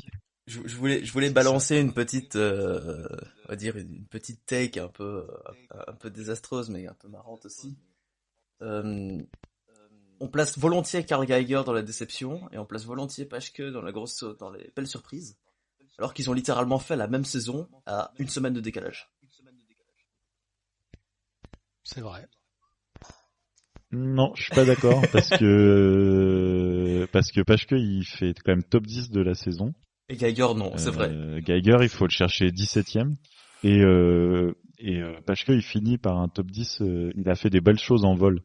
Et, belle chose à son niveau évidemment, mais il finit par exemple par un top 10 à Planitza. Il y a pas de Oui, bien hasard sûr, à être top 10 à Planitza. Il s'est mis un peu moins mal, mais d'accord, je suis d'accord avec toi sur la trajectoire descendante comme tous les Allemands, mais il finit un peu moins mal. C'est à On se va dire. demander si cette trajectoire descendante de l'équipe d'Allemagne n'a pas impacté indirectement l'équipe féminine, en fait, hein, en termes de morale. Ah non, elles ont démarré encore plus bas que terre. Les Après, c'est premiers vrai week-ends, qu'elles n'ont pas eu le haut de début de saison. Mais Oui, c'est ça. Et du coup, elles ont mais elles sont un peu revenues. Et toi, Caroline, il y a une révélation dont tu voulais parler? Alors, puisqu'on en reste pour l'instant à la Coupe du Monde masculine, les performances d'Eric Belchaud m'ont assez impressionné parce que j'avais jamais vu pratiquement d'Américains à ce niveau-là, enfin d'États-Uniens à ce niveau-là en Coupe du Monde et en vol où il y a eu des belles choses pour Belchaud qui ont été faites. Donc, je sais pas ce que C'est vous en bien. pensez. Non, Eric c'est clair, Belchaud, hein. surtout Les meilleures en vol à performances. ski, il m'a régalé. Ouais. Et franchement, avec les skis qui claquent un petit peu moins en première phase de vol et peut-être à peine plus de vitesse, peut-être les positions d'élan à améliorer, il peut gagner beaucoup d'efficacité. Franchement, je suis plus dans la hype Eric Belchaud que Ted Friends pour le moment. Mais Ted Friends est peut-être encore plus jeune. Je crois qu'il a un an ou 2 ans de moins encore. Ouais, il est 2005. 2005 et Belchaud 2003, c'est ça? C'était non 2004, c'était sa dernière année 2004, junior. 2004, ouais, il y a qu'un an d'écart. Il fait une Moi, podium au j'allais dire championnat du qu'ils monde. avaient junior. regardé les Jeux de Salt Lake, mais trop pas, en fait, ils étaient même pas nés. Ils étaient même pas nés, ouais. Bon, ils ont regardé Vancouver et ça leur a donné envie, on va dire. Non, moi, je suis Ouais, comme c'est toi, vrai. je suis plus dans la hype Belchaud Est-ce que tu crois qu'ils que se France. souviennent de Bill de Mang? Je suis pas sûr. Bah, je pense, parce que c'était une légende, donc Peut-être que ce sont les descendants spirituels de Bill de Mang, alors. de Todd Lodvig. Todd Lodvig. Alors, Ça on a, fait des on a combinés, cité mais, Andy Vank et sinon, Todd Lodvig aujourd'hui, quand même. Heureusement qu'on doit pas donner des droits d'auteur. Et Et côté féminin, si Mais vous côté avez un nom féminin, comme ça alors qui vous pour vient. moi la révélation ça a été Erin Mariak Vandal que je connaissais pas avant parce que voilà j'ai pas beaucoup non plus suivi la saison précédente, mais qui fait quand même sa meilleure saison et qui écrase tout. En tout cas en termes d'impulsion et de phase de vol, elle est impressionnante. Elle met des grosses boîtes à la table. Elle a une position de vol qui est la plus belle, je pense, de toutes les de toutes celles qui sont en Coupe du Monde féminine actuellement. Et après, bon, bien sûr, ça pêche très fort sur les réceptions, mais le jour où elle arrivera à résoudre ses problèmes, elle va probablement tout écraser. Et moi, Romain, je remettrais bien un petit billet sur Jenny Rotio Nauro, premier podium en carrière, qui elle aussi, on aurait pu penser qu'elle était perdue pour le saut à ski, et qui a fait 9 top 10. Je l'ai pas vu donc sur toutes les épreuves. Tu peux peut-être en dire plus toi sur son niveau, C'est mais ça, oui, elle a vraiment été, elle a vraiment fait une belle saison, tout comme Jacqueline. Hein. surtout que la stat qui tue et on me l'a soufflé à l'oreille à Engelberg, c'est qu'elle a le même âge que Sarah Takanashi. Et alors qu'on a l'impression qu'elle est presque nouvelle en Coupe du Monde, elle a eu des blessures et ça fait que 2 saisons qu'on la voit jouer les top 10, top 15. Mais c'est vrai que c'est un peu une révélation, on va dire depuis 2 saisons, mais de la voir arriver comme ça, elle est pas vieille, hein, c'est que Takanashi n'est pas vieille non plus, mais Takanashi ça fait 10 ans qu'on la voit. Et donc oui, il y a ce côté révélation, ouais, je suis bien vu. Et Jacqueline Jacqueline Seyfried-Berger, elle fait c'est 5e du monde quand même. Oui, et qui gagne pour la première fois depuis 11 ans, là, quand elle gagne à Willingen, cette épreuve horrible du samedi où il n'y a pas de point K, et elle gagne pour la stat pour la première fois depuis 11 ans, et c'est vrai que il fallait c'était plutôt Kara Kreuzer qu'on voyait beaucoup côté autrichien ces dernières saisons, et là c'est l'ancienne Seyfried-Berger qui a pris la 2e place de l'équipe d'Autriche cette saison. Et sinon, Mais pas, voilà. Pour citer maintenant une athlète féminine, j'avais retenu dans mes petits papiers évidemment Nika, parce que je m'attendais vraiment pas. Alors autant je m'attendais si Eva Pinkelnick pouvait sauter, pouvait être prête assez tôt, je pouvais m'attendre par son passé à ce qu'elle revienne très très fort. Mais alors Nika, honnêtement, Elle fait à peine top 20 de la Coupe du Monde la saison passée, faut le rappeler. Hein. Est-ce qu'on n'a pas là une des ascensions les plus fulgurantes d'une saison à vainqueur de globe? Oui, non, c'est clair. Mais, en fait, t'as raison. Et en même temps, comme elle est championne du monde junior en 2022, qu'elle fait déjà des podiums, elle sort pas nulle part. Mais la voir gagner le globe, je pense que oui. Enfin, j'ai réécouté notre preview de la saison, voir si on avait vu venir. Et On l'a à peine, on a dit attention aux jeunes Slovènes, elles peuvent progresser vite. Donc on peut se donner, Ouais, on l'a pas on vu peut se donner venir, un mais demi-point. On l'a pas vu venir à ce niveau-là, bah, c'est ce qu'on disait tout à l'heure, surtout le fait qu'elle se mette à très très très bien voler, accélérer en vol, ça a tout il faut changé. noter que bon là j'ai sa saison 2022-2023 sous les yeux. Sur l'hiver, euh, si on nommait les championnats auxquels elle a participé, elle ne fait qu'un seul podium, Nika. Ouais, non, c'est. Elle- Et puis elle a aussi été exceptionnelle de tenir. Voilà, vous avez parlé de la pression, mais on voyait bien à Trondheim par exemple, ça sautait aux yeux qu'elle était ultra tendue. Elle a pas décoché un sourire des 2 jours à Trondheim, même quand elle faisait des bons sauts, on sentait une pression folle parce que bah, le globe se rapprochait. En plus, il y avait épreuve finale à domicile à Planica. Et d'avoir su, elle gagne à Trondheim justement. Je crois qu'elle gagne sur le grand Mais tremplin. je pense qu'en fait, Oslo et Trondheim, C'est c'est là. extraordinaire d'avoir tenu la pression comme ça. Oslo et Trondheim, c'est vraiment là que ça s'est joué parce qu'elle était à côté aux entraînements, à côté en qualif. Et je crois qu'elle fait 2 à Oslo grand tremplin. Bah, oui, il y a que le grand tremplin. Elle gagne à Trondheim grand tremplin. Alors qu'elle était hors top 10, c'est sûr, en qualif. Je crois qu'elle était 15e à Oslo en qualif. Et elle fait deuxième du concours, donc elle a, elle a presque un petit peu des courbes de performance à la Stefan Kraft, tu vois. On peut planter une qualif et le concours, c'est le concours. Et ça, c'est quelque chose de fort, Et cette puis affaire. ouais. Et on relèvera, il y a eu des concours, des week-ends, je crois par exemple c'est à Villars où elle met 20 ou 30 points à la deuxième sur petit tremplin. Donc elle a eu des moments de grâce exceptionnels aussi au cours de la saison. Donc ouais, grosse saison de Nika Preutz et on va finir cette partie un peu des rubriques euh, par une titrée subjective. Euh, Allez Will, vas-y, lance-toi. Qu'est-ce qui t'a voilà le moment de la saison pour toi, pas forcément sportif, mais qu'est-ce qui t'a fait un peu frissonner? Bah écoute, moi j'aime bien la tournée des 4 tremplins, c'est un peu ma Madeleine de Proust quand j'ai regardé les toutes premières avec Espen Bredesen et Leader Thomas et Babyface. Et du coup, bah la tournée cette année, on l'a peu citée, mais elle a été gagnée par Ryoyu Kobayashi, donc qui avait gagné le Globe il y a 2 saisons. C'est sa 3e tournée et on l'a beaucoup débriefé toi et moi, mais c'est vrai que c'est 4 deuxième places, c'est un peu le pouligashi, hein, comme on l'a appelé à ce moment-là. C'est un peu mon bonbon parce qu'on l'aime bien Ryoyu. C'est vraiment un athlète sympa. J'adore ses interviews. J'apprends énormément sur ses techniques de Ouais, ils sont saut. faciles à traduire. Ils Hein. sont faciles à traduire. Mais Il voilà, dit 3 mots. ouais, mais en fait c'est un personnage. C'est vraiment un athlète. Faut savoir que le gars il vit pas chez lui pendant 6 mois. Il est toujours d'une humeur constante et voilà. Moi c'est Kobayashi, mais Kobayashi pendant la tournée et de faire 4 deuxième places, t'aurais pu. Moi j'aurais jeté Derrière mes 4 skis. sauteurs différents. Ouais, j'aurais Derrière jeté 4 mes skis sauteurs par la différents. fenêtre. Et lui il s'est dit non, c'est bon, keep calm, Faut Et le- zen puis, et j'y vais. faut se souvenir de cette image quand, à Planica, Uber tombe un peu court et Peter Preuss gagne le concours du vendredi. Kobayashi, en fait, il sautait au plafond, mais comme si c'était son frère qui avait gagné le concours, en fait. C'est incroyable d'enthousiasme et de sportivité. Il était content pour Peter. S'il pouvait aller arracher le micro du speaker de Planitza et chanter un truc en japonais, il l'aurait fait.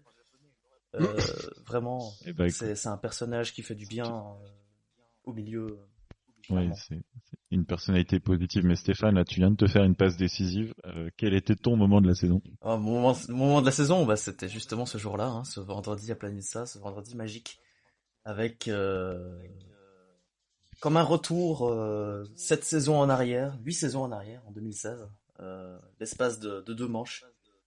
Peter Prewitz qui va claquer une victoire 2 jours avant sa retraite, alors que il est passé tout près à Oberstdorf, il est passé tout près, je crois, à Lahti encore, il est passé encore, il a fait tellement de deuxième et troisième Oslo, place que ouais. je les ai presque oubliés.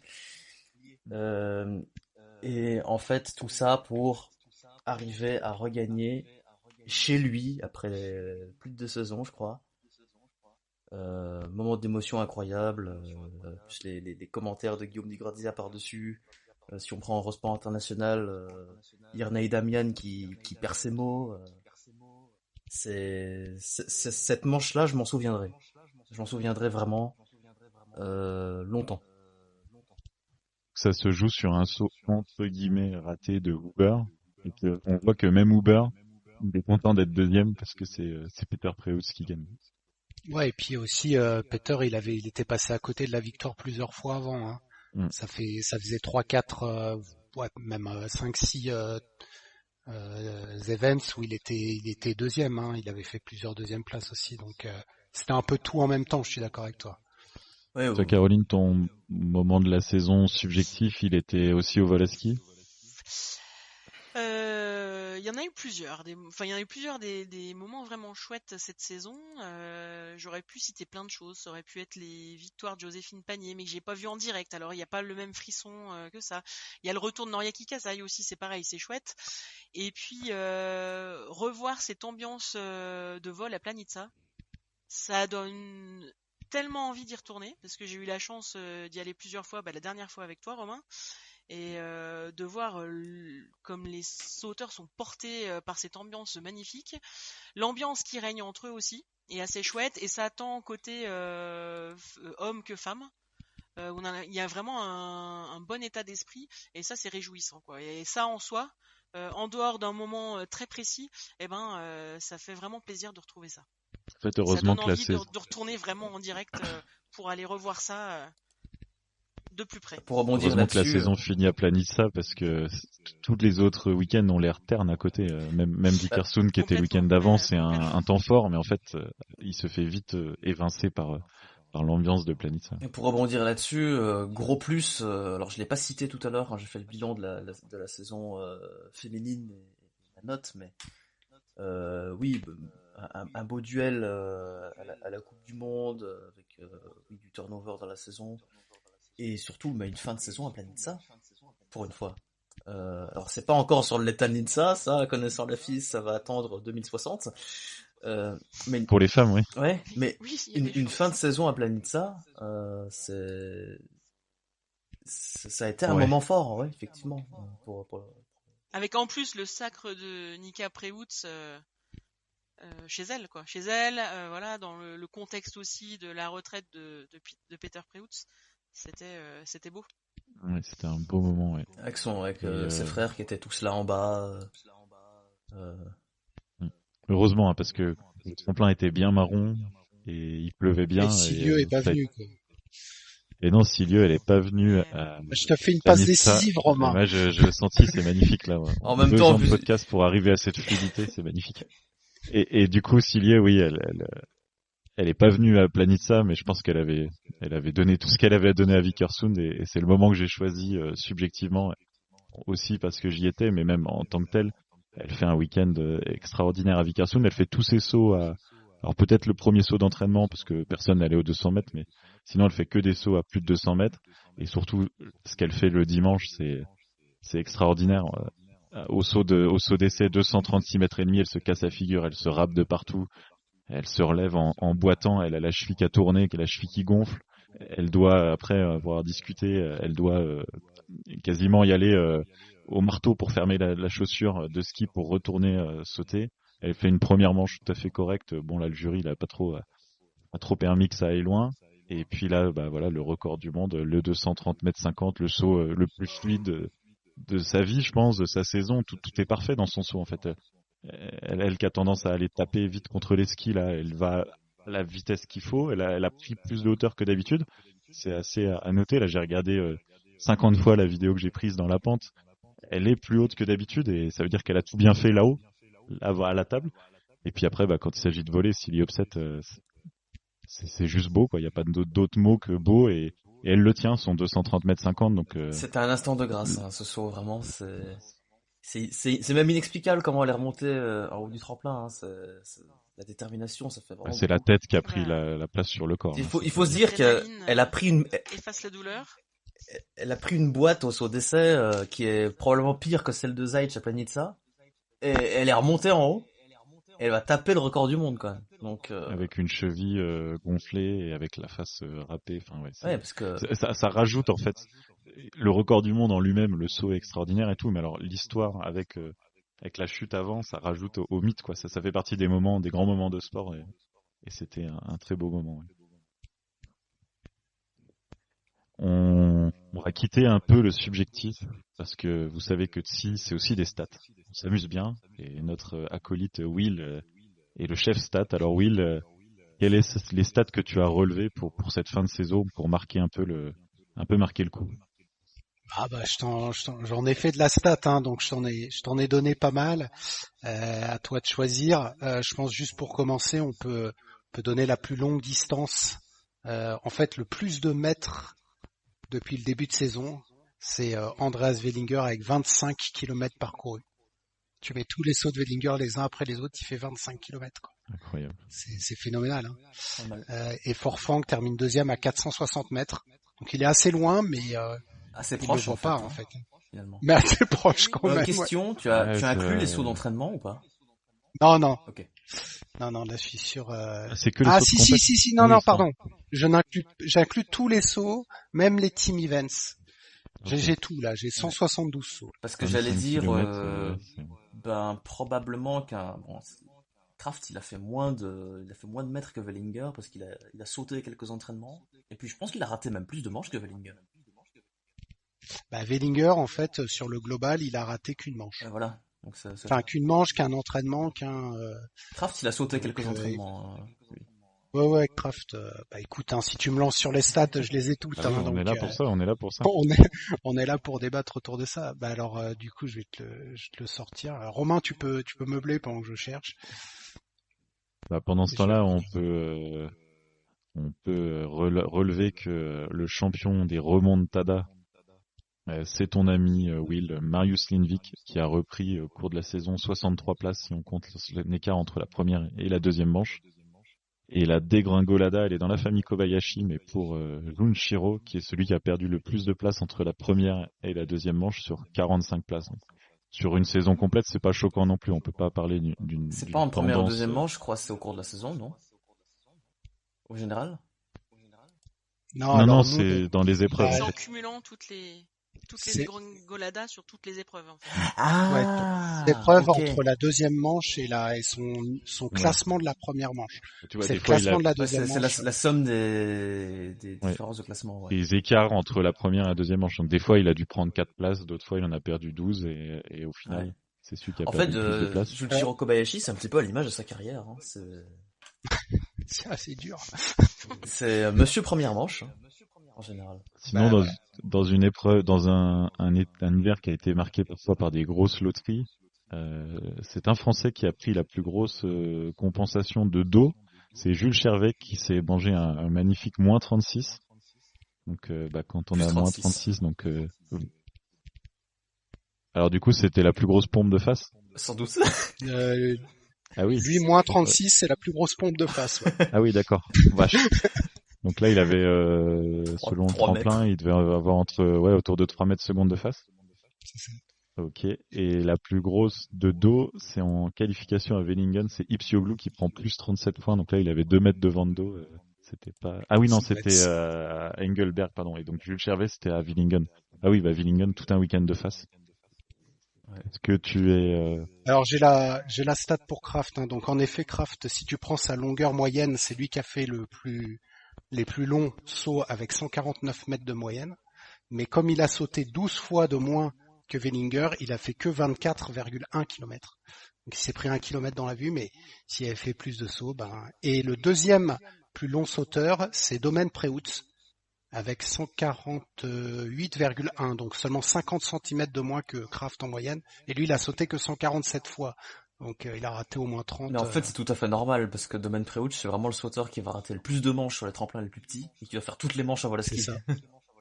C'est ça, mais les stats sont les stats. Finalement, la saison passée, Giga Yellard, il a peut-être une moyenne à 180 mètres.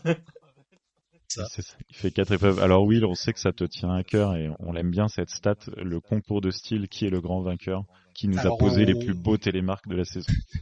Alors on en a parlé pendant la saison, c'est Stefan Kraft qui remporte là aussi le globe du style avec 18,72 de moyenne, devant Wellinger 18,45 et Kobayashi 18,39. Mais le saut le mieux noté, c'est pas Stefan Kraft, c'est Peter Preutz à Planica. Alors c'est pas les 20, c'est pas les 20. C'est à Vikersund. C'est à Vikersund.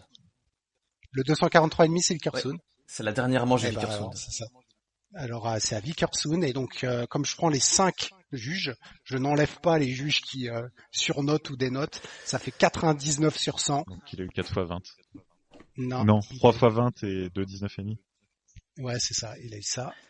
Et j'ai compté le nombre de 20 ou de 20 comme vous dites, qui ont été distribués, il y en a eu 31, donc c'est pas beaucoup 31 20 donnés. Alors là on n'est pas sur j'ai mis que la qualif et les sauts individuels, j'ai pas mis les par équipe.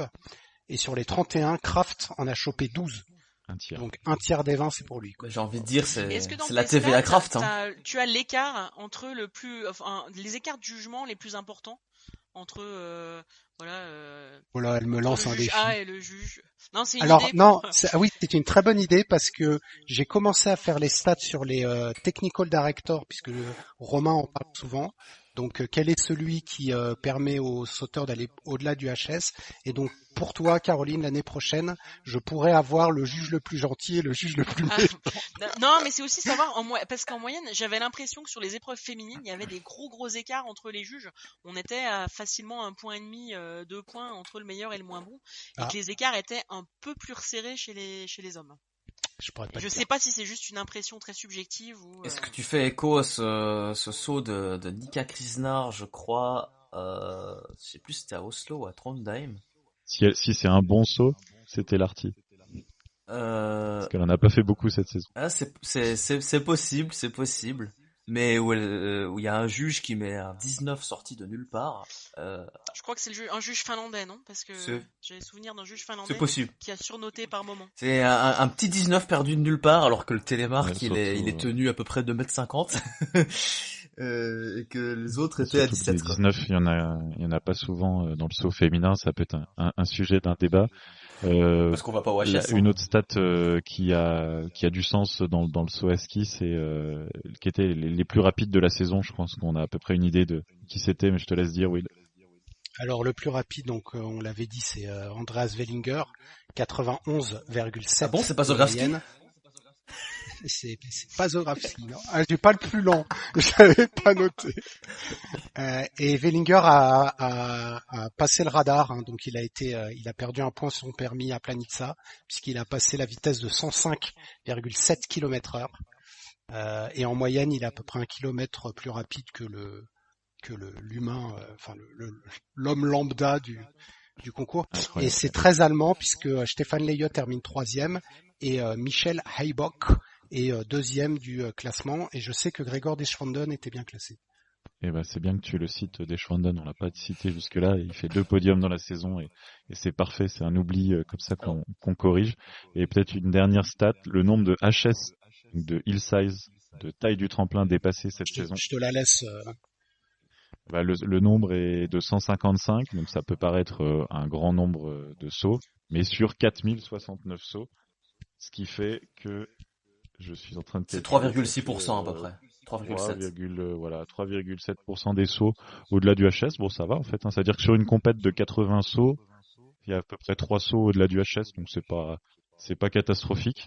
Et celui qui a fait le plus de sauts au-delà du HS, j'avoue, j'aurais pas pensé, c'est Ryoyu Kobayashi, devant Kraft et Wellinger. Donc on retrouve quand même les 3 grands noms de la saison. Mais c'est vrai que j'aurais pensé que Kraft aurait dominé cette Et sachant catégorie. qu'il a dépassé aucun HS en vol à ski, je crois. Si, 2 fois. Ouais. Alors parce que je l'ai juste en dessous, la stat, si tu voyais. Il y a eu 13 sauts à plus de 240. Donc le duel Vikersund-Planitza, c'est Vikersund qui bat Planitza 7-5. Et Uber a fait 6 fois plus de 240. Il a vraiment été monumental. Et Kraft 2 fois. Et Joua 2 fois. Oui, donc Kobayashi, tu voulais Oui, dire Kobayashi. non, du coup. Ouais, vas-y. Non, mais c'est ça. Ah Stéphane, non, tu voulais dire- Kobayashi. Non, oui, Kobayashi, je croyais. Kobayashi en fait, ne dépasse il- pas ouais, de il- HS en vol à ski, je crois, cette saison. Il y a dû en avoir pour Schnitzol, peut-être un. Il y a eu Schnitzschol et le dernier, je sais plus. Peter mais, Preutz, 243 ouais, ouais. c'est tout. C'est tout. Attention que c'est HS 235 pour Kulm et... Pour Oberstdorf. Mais pour cool, mais il Oberstdorf. y en a pas eu. C'était. Et d'ailleurs, c'était horrible. les HS repoussaient plus bas sur certains tremplins. Alors, il y a eu les tremplins de vol qui ont été... évidemment, les HS ont été repoussés il y a quelques saisons de ça. Mais il y a d'autres tremplins où ça a été modifié plus ou moins récemment. Ça affecte probablement aussi les notes de vin dont on parlait notamment. Parce que les vins, ils fusaient quand les HS étaient à 225 sur les tremplins de vol à ski. Tu vas 20 mètres plus loin, tu poses le télémark, t'as un 20 limite, c'est garanti. Évidemment, Ouais, ça a baissé depuis que les HS ont été sachant que poussés. notre ami Uber ne prenait pas de vin à cause de ses petits mouvements de bras. Il nous a fait des posées magnifiques, mais ces petits mouvements de bras, je pense qu'il s'est pris la décote des mouvements en l'air. Il doit pas être, il est pas verni. Est-ce que Will, avant de partir vers d'autres activités qui te retiennent, tu veux nous sortir une dernière stat? Alors la toute dernière stat, ce sera pour le technical director le plus dégueulasse, c'est-à-dire celui qui décide de baisser la barre à chaque fois. Et je pense que tu es d'accord avec moi, c'est Gabriel Gross qui mérite ça. Il a été Slovène, horrible. c'est tellement triste. Je ne le supporte pas. C'est un Slovène en plus. Hein. Ouais, c'est un Slovène. C'est un mais, Slovène qui est le horrible. le plus frileux, on va dire. Ce n'est pas le vétérinaire Ivo Greger qui. Non, qui Ivo est- Greger, lui, il t'envoie lui, il les envoie sur le parking, quoi, Ivo Greger. Ah bon? C'est le TD le plus sympa, Ivo Greger. C'est celui qui a Ah ouais, envoyé j'aurais pas Zeitz dit. à Vellingen? Bah, sûrement, je sais pas, mais en tout cas, lui, Greger à Glickenthal, il en a envoyé 21 au-delà du HS. Ah ouais, donc, ok, on Ouais, veut Ivo à super Planitza sympa, la Ivo saison prochaine. Greger. Ok, d'accord. Ouais, c'est Gabriel Gross, là, qui veut pas. C'est peut-être pour éviter Voilà. les coachs Et je voulais juste savoir, au niveau de Stéphane et Caroline, puisque moi, j'ai mon petit chouchou, mais qui est le DJ de l'année? Ouh. Je sais que Romain, il en a un, puisqu'il était sur place. Bon, c'est celui de Planitza qui nous met la petite musique de Planitza au-delà des 230 mètres. Ah, lui, il est bien Forcément. sympa, ouais. Mais lui, il a le, Lui, il est on le imbattable. connaît. Je veux dire, Oberstdorf, c'est pas mal, tous les ans, hein, mais pas celui de Trondheim, a priori. Vous n'avez pas envie d'entendre du France Gall en allant en tremplin? Il y a vraiment ça. Et Ça fait pourquoi un mois que je l'ai dans la tête. Elle a. Voilà pour mes stats, Romain. Et Merci. toi, de Will, m'avoir alors laissé attends, carte du coup, ton libre. dernier mot, c'est qui Ah, mon DJ préféré, mais moi, c'est DJ Draznov, mais on n'y est pas allé cette année, donc il n'a pas pu, Ah oui, donc il garde son titre par. il garde son titre forcément, par garde forfait. son titre honorifique. Non, j'aime bien le DJ de Lake Placid, mais il garde. En fait, quand je dis DJ, c'est aussi le speaker. Hein. C'est pour ça que je parlais de Vikersund, parce que je sais que t'as bien aimé le speaker de Vikersund. Ne me lancez pas là-dessus. C'est une catastrophe. Voilà. Ça marche. Bah merci, Will. Et nous, on va continuer avec des petits débats. Merci de nous avoir accompagnés jusque-là. Et puis, on se retrouve très rapidement autour du micro. Alors, Caroline, Stéphane, et on est 3 autour du micro pour juger de la place de Stefan Kraft dans l'histoire. Alors, le but, c'est pas de dire c'est le plus grand de tous les temps. On sait bien qu'il y a pas mal de différences, mais avec ce 3e globe, comment vous jugez sa carrière jusqu'à présent?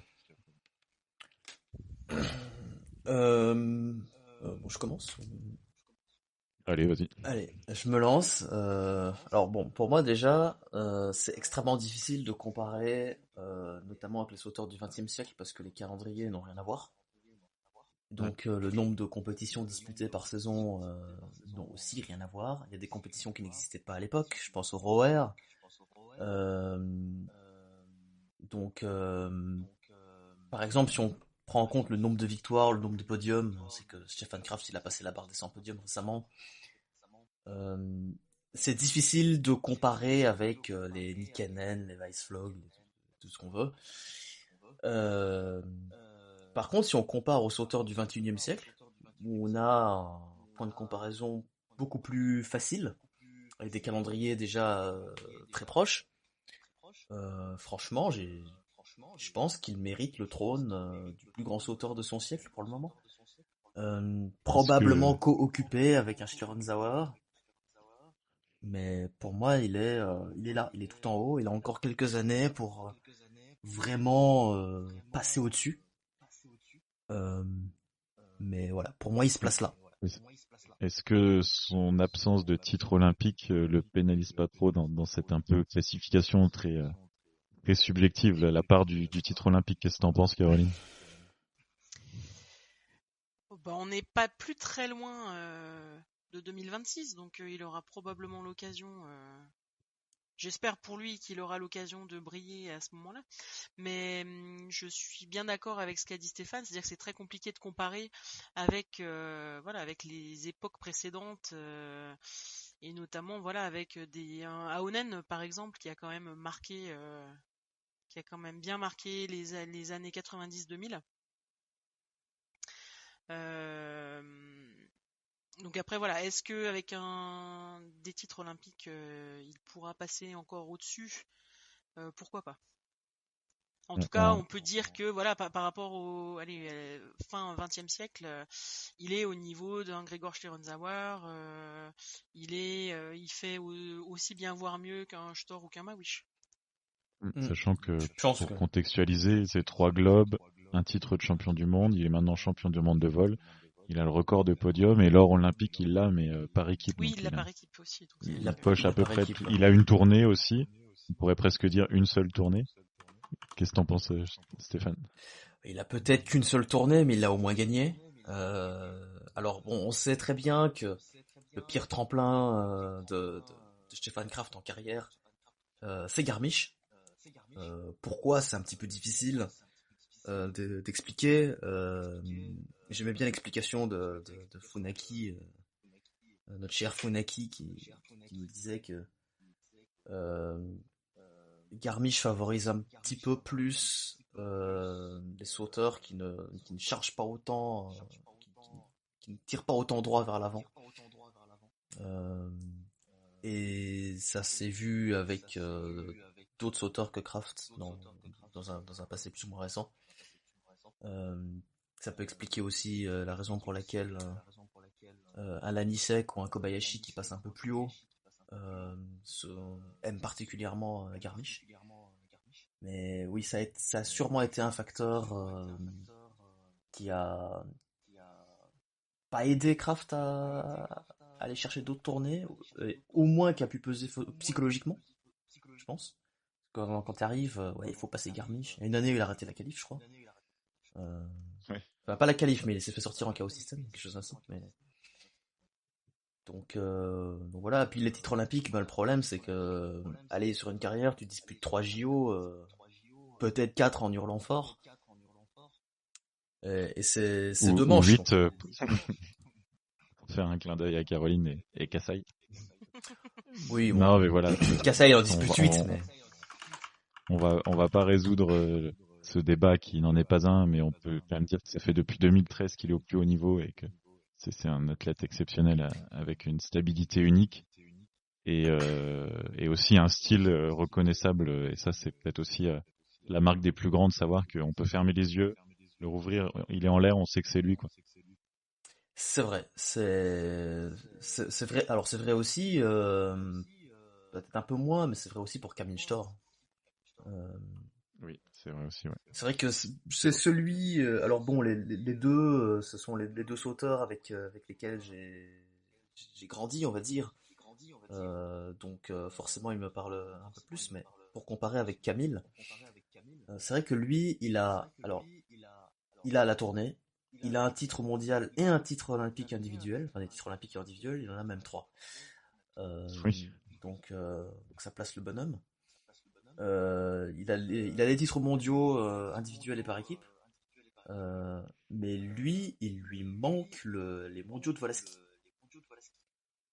par rapport à Kraft. C'est le Que ouais. Kraft a rapporté pour la première fois cette année à Bad Mitterndorf.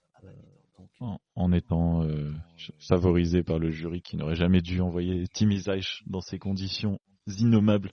Mais on refera pas l'histoire, donc effectivement, il a le titre. Et sinon, un dernier mot, Caroline? Bah oui, en fait, c'est un sauteur qui est hyper complet, quoi, qui est capable de gagner sur n'importe quel tremplin. Et ses performances même en championnat du monde prouvent aussi qu'il est capable, de performer sur l'épreuve d'un jour.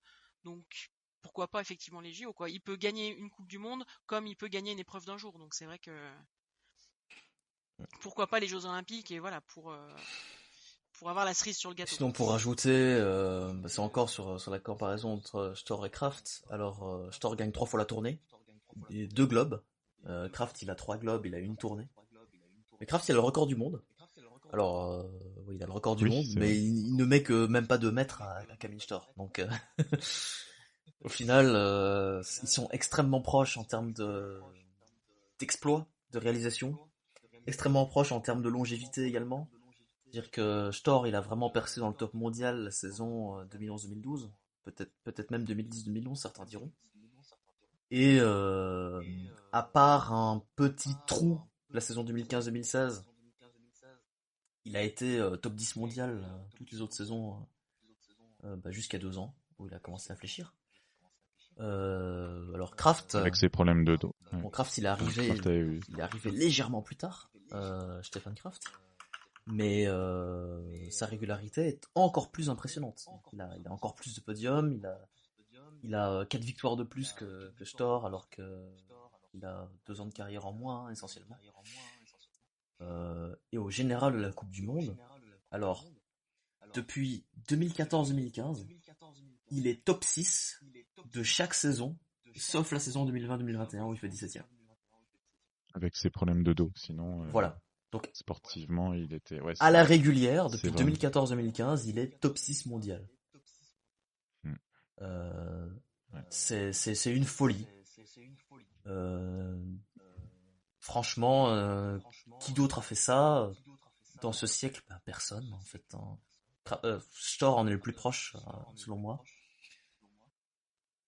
Après, si on accorde moins d'importance à la longévité, Mawish, il a une sacrée place. Aonen, il y a plus longtemps, il a une sacrée place aussi.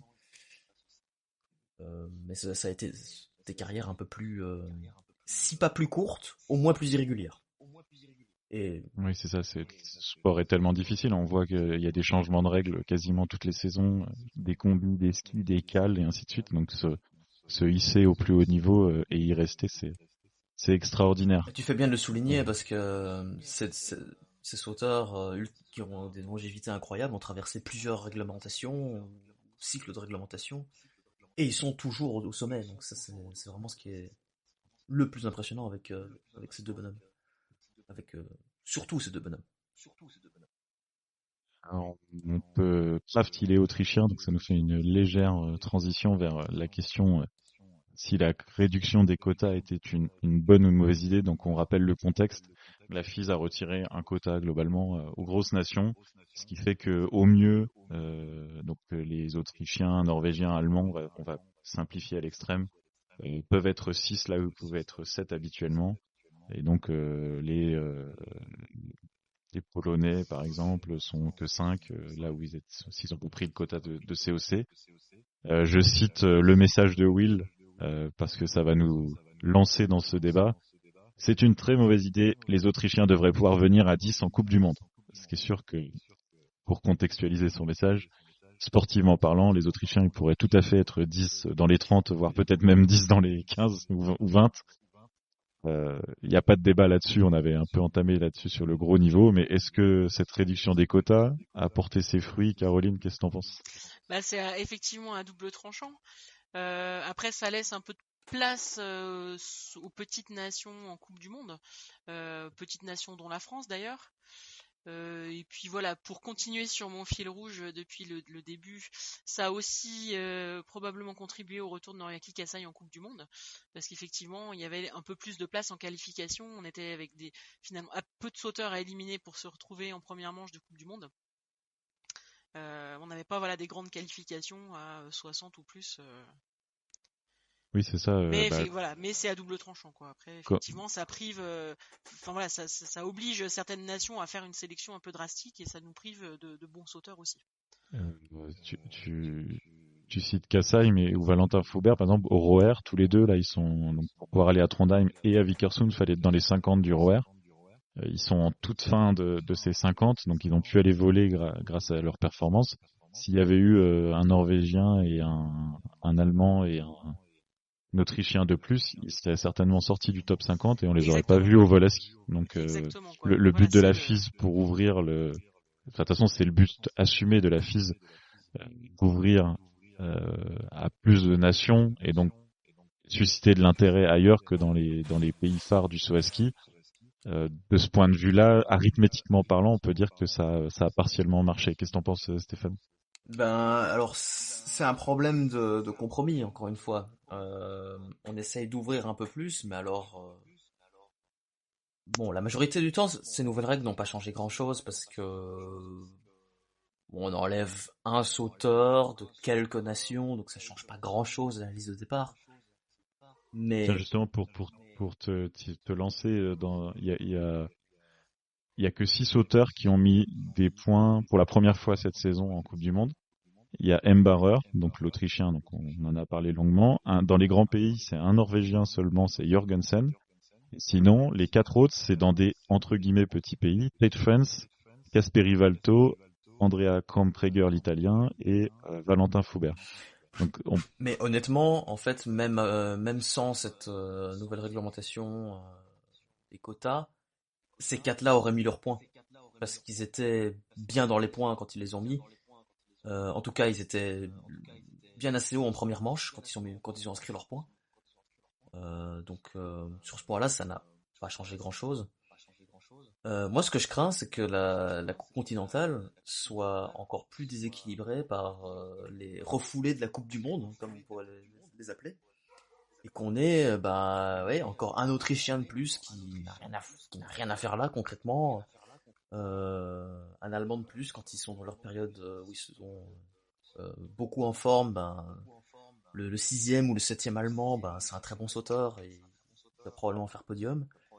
Un Norvégien de plus, des fois un Slovène de plus quand il y a une grosse densité. Bon, là, il y en a mais tu vois, cette saison, par exemple, le 6e Allemand ou le 7e Allemand ou le 6e Polonais, il serait certainement passé la qualif. Mais il aurait pas non plus joué tout devant. Tu vois, il y a vraiment que pour l'Autriche où cette question de quota, elle empêche quelqu'un de faire top 15, quoi, voire même de s'approcher du podium sur une bonne configuration. Sinon, dans les autres pays, cette saison, ok, il pouvait y avoir un Polonais de plus. Il aurait pris la 42e place, il aurait empêché un Foubert ou un Kompreger ou un Valto d'être dans l'épreuve. Tu vois, le mec, il vient pour le week-end, il vient faire que 2 sauts de qualif, et en même temps, il aurait pas pesé sur le déroulé, tu vois. Moi, je préfère voir plus de pays en début de start list passer les qualifs. Et alors après, les points, c'est encore un step au-dessus, tu vois, c'est plus difficile que d'avoir un Allemand de plus qui fait 33e, tu vois. Honnêtement, on peut aussi corriger le problème d'une autre façon. Au lieu de réduire les quotas, les qualifs, on élargit de 50 à 55 sauteurs. On arrête les qualifs parce que tu vois, ça n'a plus déjà que ça n'a pas d'intérêt. Ou alors le combiné, ils mettent des points dans les 40 premiers. Mais je trouve qu'il y a quand même un côté mythique de marquer des points. Ouais, les points dans les 40, premiers. j'aime pas trop non plus, faut dire. Je sais pas ce que t'en dis, Caroline. Oui, non, ce serait un peu trop effectivement, je trouve, de mettre des points aux 40 premiers.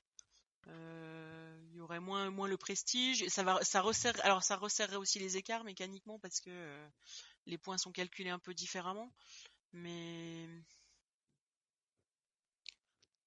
Donc on attend le congrès de la FIS au mois de mai. Sinon, On espère qu'ils remettent un l'échappatoire quota de aussi, plus. c'est de finir par sauter pour une autre fédération. Je veux dire, on le voit en ski alpin avec des descendeurs autrichiens qui passent du côté allemand ou des trucs ainsi. Euh, ou même Ouais, ou même des athlètes de grandes nations qui finissent par rejoindre je sais pas, la fédération kazakh ou la fédération je, chinoise je ou m'att- coréenne. Donc, je- je m'interroge souvent là-dessus parce que les Autrichiens qu'on voit, 5 dans les 10 en COC, 8 dans les 10 en FIS Cup, ils y sont aussi parce qu'ils ont le système autrichien et le matos autrichien, même s'ils sont en troisième division.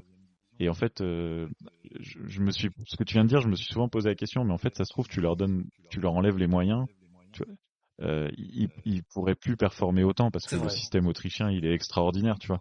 Et ils sont chouchoutés, je pense qu'ils ont les physios qui vont, ils ont le dernier matos même en FIS Cup. Et tu vois, on peut faire l'exemple inverse. Quelle carrière aurait fait Vladimir Zogravski s'il était né à Vienne, tu vois? Ah, c'est Certainement vrai. largement meilleure que celle qu'il a fait actuellement en étant dans son petit pays et le seul sauteur de son pays. Donc je pense que les Autrichiens, il y a la tentation du changement de pays. À mon avis, il faut savoir mesurer ce que tu perds aussi, quoi, en soutien et en soutien, on va dire.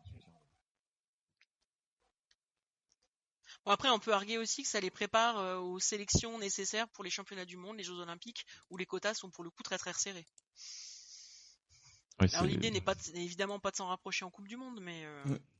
Effectivement, c'est vrai qu'il y a de ça. Après, c'est vrai que c'est surtout l'Autriche qui pose problème entre guillemets. et je trouve que le management autrichien doit être le management autrichien doit être excellent parce qu'on entend peu de scandales et de sauteurs qui se plaignent. Et ça doit prouver qu'ils doivent bien mettre des règles claires. Et donc, pour finir ces grandes questions, on va faire comme avec le combiné la semaine dernière. On va se projeter dans l'avenir et vous allez revenir du futur, revenir d'avril 2025. Vous avez regardé toutes les épreuves de toute la saison euh, de saut hommes et femmes évidemment, et vous nous racontez ce qui s'est passé. À toi l'honneur, Caroline. eh ben on est plutôt au mois de mars 2025. On est à Vikersund, sur le tremplin de vol, sur la fin du ROER féminin. Et là, Joséphine Panier, qui a pu progresser sur tous ses sauts d'essai, arrive en compétition et bat le record de France de Vincent Descombes-Sevoix et donc devient détentrice du record de France, hommes et femmes confondus. Donc du record du monde, Au-delà. puisqu'il est à 230 mètres. Ah, mais oui, c'est vrai qu'il est à 230 mètres. Mais oui, et peut-être effectivement du record du monde, sauf si Silly Upset entre-temps nous gratifie d'un 236 mètres 50 tenu. D'accord, mais c'est vrai que déjà le record de France, c'est Mais déjà, le extraordinaire. record de France, ce serait magnifique. Alors, au-delà des 200 mètres, évidemment, on serait ravis, mais alors, si on peut avoir encore un peu plus, On prend. c'est-à-dire Et plus de je 30 pense mètres de que plus, on prendra. Et puis, je pense je que pense tout le que monde prend. Ouais. et Joséphine elle-même, elle prend et elle avait annoncé entre la saison d'avant et cette saison qu'elle avait identifié ce qui avait manqué en 2023 à Vikersund pour le travailler. On a vu qu'il y a des nouvelles, il y a eu de la progression cette saison, donc on espère effectivement que ça va passer la saison prochaine. Je vais citer le rêve éveillé de Will qui nous dit que Stefan Embarer a gagné la tournée. Donc en fait, ce jeune sauteur prometteur a tout de suite mis la balle au fond et a remporté la tournée 2025 et on a hâte de voir ça. Puis la saison ça va être suivante, magnifique. Et toi, Steph? la saison suivante, retraite à la Thomas Dittart. Ah non, ah non. Ah non, ah non. Un briseur de rêve. C'est vrai que Pas déjà. c'est vrai que ça a été une des victoires à la tournée les plus fulgurantes, hein, pour le coup. Il peut pas prendre sa retraite avant Fettner, c'est pas possible. C'est pas possible, non. C'est pas Alors possible. moi j'ai Et toi, quel est ton retour du futur? Moi, j'ai un retour du futur encore plus fou que celui qui aurait prédit la victoire à la tournée de Thomas Dittart à l'époque, justement. Moi, je pense que au bout d'un moment, Jarl Magnus Rieber, il va tellement s'emmerder en combiné, il aura déjà tué le globe début mars. Il va faire le ROER il va se qualifier pour Vikersund, et là-bas, il va faire un top 10 en Coupe du Monde. Magnifique. Alors, je crois qu'on a tous envie de voir ça. Ça donne envie. Écoutez, moi, dans le futur, j'ai rêvé que le jury comprenait enfin son sport et faisait des changements logiques de plateforme. Non, je déconne. Ça n'arrivera pas. Et donc, je me suis projeté vers les championnats du monde de Trondheim l'année prochaine et je vois l'équipe féminine française et ça a été aussi introduit tout à l'heure dans nos discussions avec Joséphine évidemment, Julia Claire, Emma Chervé qui a encore progressé et Lilou Zepchi qui a atteint le niveau Coupe du Monde, jouer le podium dans le par équipe à 4 de ces championnats du monde. Et comme l'équipe de France est en pleine bourre, il y a le team mixte aussi avec Joséphine, Panier, Julia Claire ou Emma Chervé à définir selon leur niveau du moment. Valentin Foubert et Jules Chervé qui rentrent dans le top 8 en team mixte de belle manière. Donc la France en plein essor l'année prochaine. De toutes nos suggestions, de toutes nos idées folles, c'est quand même la plus réaliste. Hein. Ben oui, c'est ce que j'étais en train de me dire justement. Parce que imagine, surtout pour le quatuor féminin, imagine l'Allemagne, c'est pas fou derrière Althaus et Freitag. Si je sais pas, il y a une Slovène qui chute parce qu'elle va au fond, puis la Norvège, t'as je sais pas, Thea Bjørseth qui tape une bosse parce qu'elle a chargé avec 2 mètres devant le dos. Il y a des angles, hein, par équipe, un trou. Puis, ça peut... il y a les disqualifications dans les par équipes aussi, c'est un peu les spécialités. Ouais aussi, et puis quand même, je pense qu'à la régulière, un top 5 est réalisable, donc à partir de là, un podium, pourquoi pas. Permis de rêver, hein. Et ben c'est ce qu'on espère. Donc voilà, c'est la façon de se dire que on attend plein de belles choses de l'année 2025. On va suivre les évolutions réglementaires, les calendriers qui vont bientôt sortir et on se retrouvera. Est-ce que vous voulez rajouter quelque chose? Rajouter quelque chose, si ce n'est des remerciements pour tous les contributeurs pour cette saison, cette nouvelle saison de podcast. Toi le premier, Will, et tous les intervenants au cours de la saison. Je pense que cette année, ça a été on va dire une année de transcension, une grosse année de cap, hein, pour Cyr. Et heureux d'avoir rejoint le podcast, hein, du coup, c'est ma première, hein, pour cette. Merci à toi, merci Caroline. J'espère que ça te donne envie de reprendre le micro la saison prochaine. Et ben pourquoi pas, avec plaisir. Maintenant que j'espère avoir l'occasion de retourner un petit peu sur place dès que possible, que ce soit après Manon pour un Samsey Tour, à Courchevel pour un Grand Prix d'été, ou pourquoi pas sur un des grands tremplins de Vikersund ou Planitza ou ailleurs. Faut qu'on fasse un bus de Tsi pour Planitza. Je crois qu'à un moment on va être obligé. Hein. À un moment il va vraiment falloir. Hein. Dommage. Si Peter pouvait revenir et nous offrir une deuxième retraite et pouvoir se rendre à cette deuxième retraite. On invalide la retraite de cette année. On n'y était pas, ça compte pas quoi. Pour ceux qui ne savent pas, en fait, pour beaucoup d'entre vous, parmi nos auditeurs ne savent pas, mais ces dernières semaines de la carrière de Peter Preuch, c'était un peu, on a appelé le week-end de Planitza le week-end du déni, parce que on refusait que ça pouvait arriver. Voilà, et d'ailleurs c'est l'occasion de dire que si vous nous écoutez, vous pouvez nous rejoindre, il suffit de m'envoyer un petit message sur les réseaux sociaux, on a un Discord, en fait c'est un forum, hein, tout simplement, et tout le monde est le bienvenu, il n'y a pas besoin de valider quoi que ce soit ou de prouver son amour du saut, tous les messages sont les bienvenus et on a des discussions toute la saison assez trépidantes, parfois très pointues, parfois très légères et rigolotes, on partage pas mal de choses sur ce Discord, donc voilà, rejoignez-nous.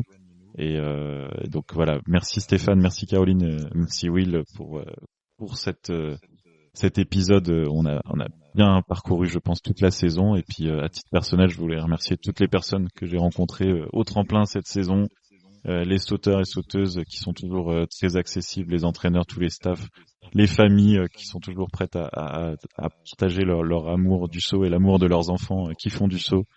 Et tout le monde en fait, c'est des tremplins qui donnent vie à Tsi et qui donnent envie de continuer. Donc voilà, merci à tous.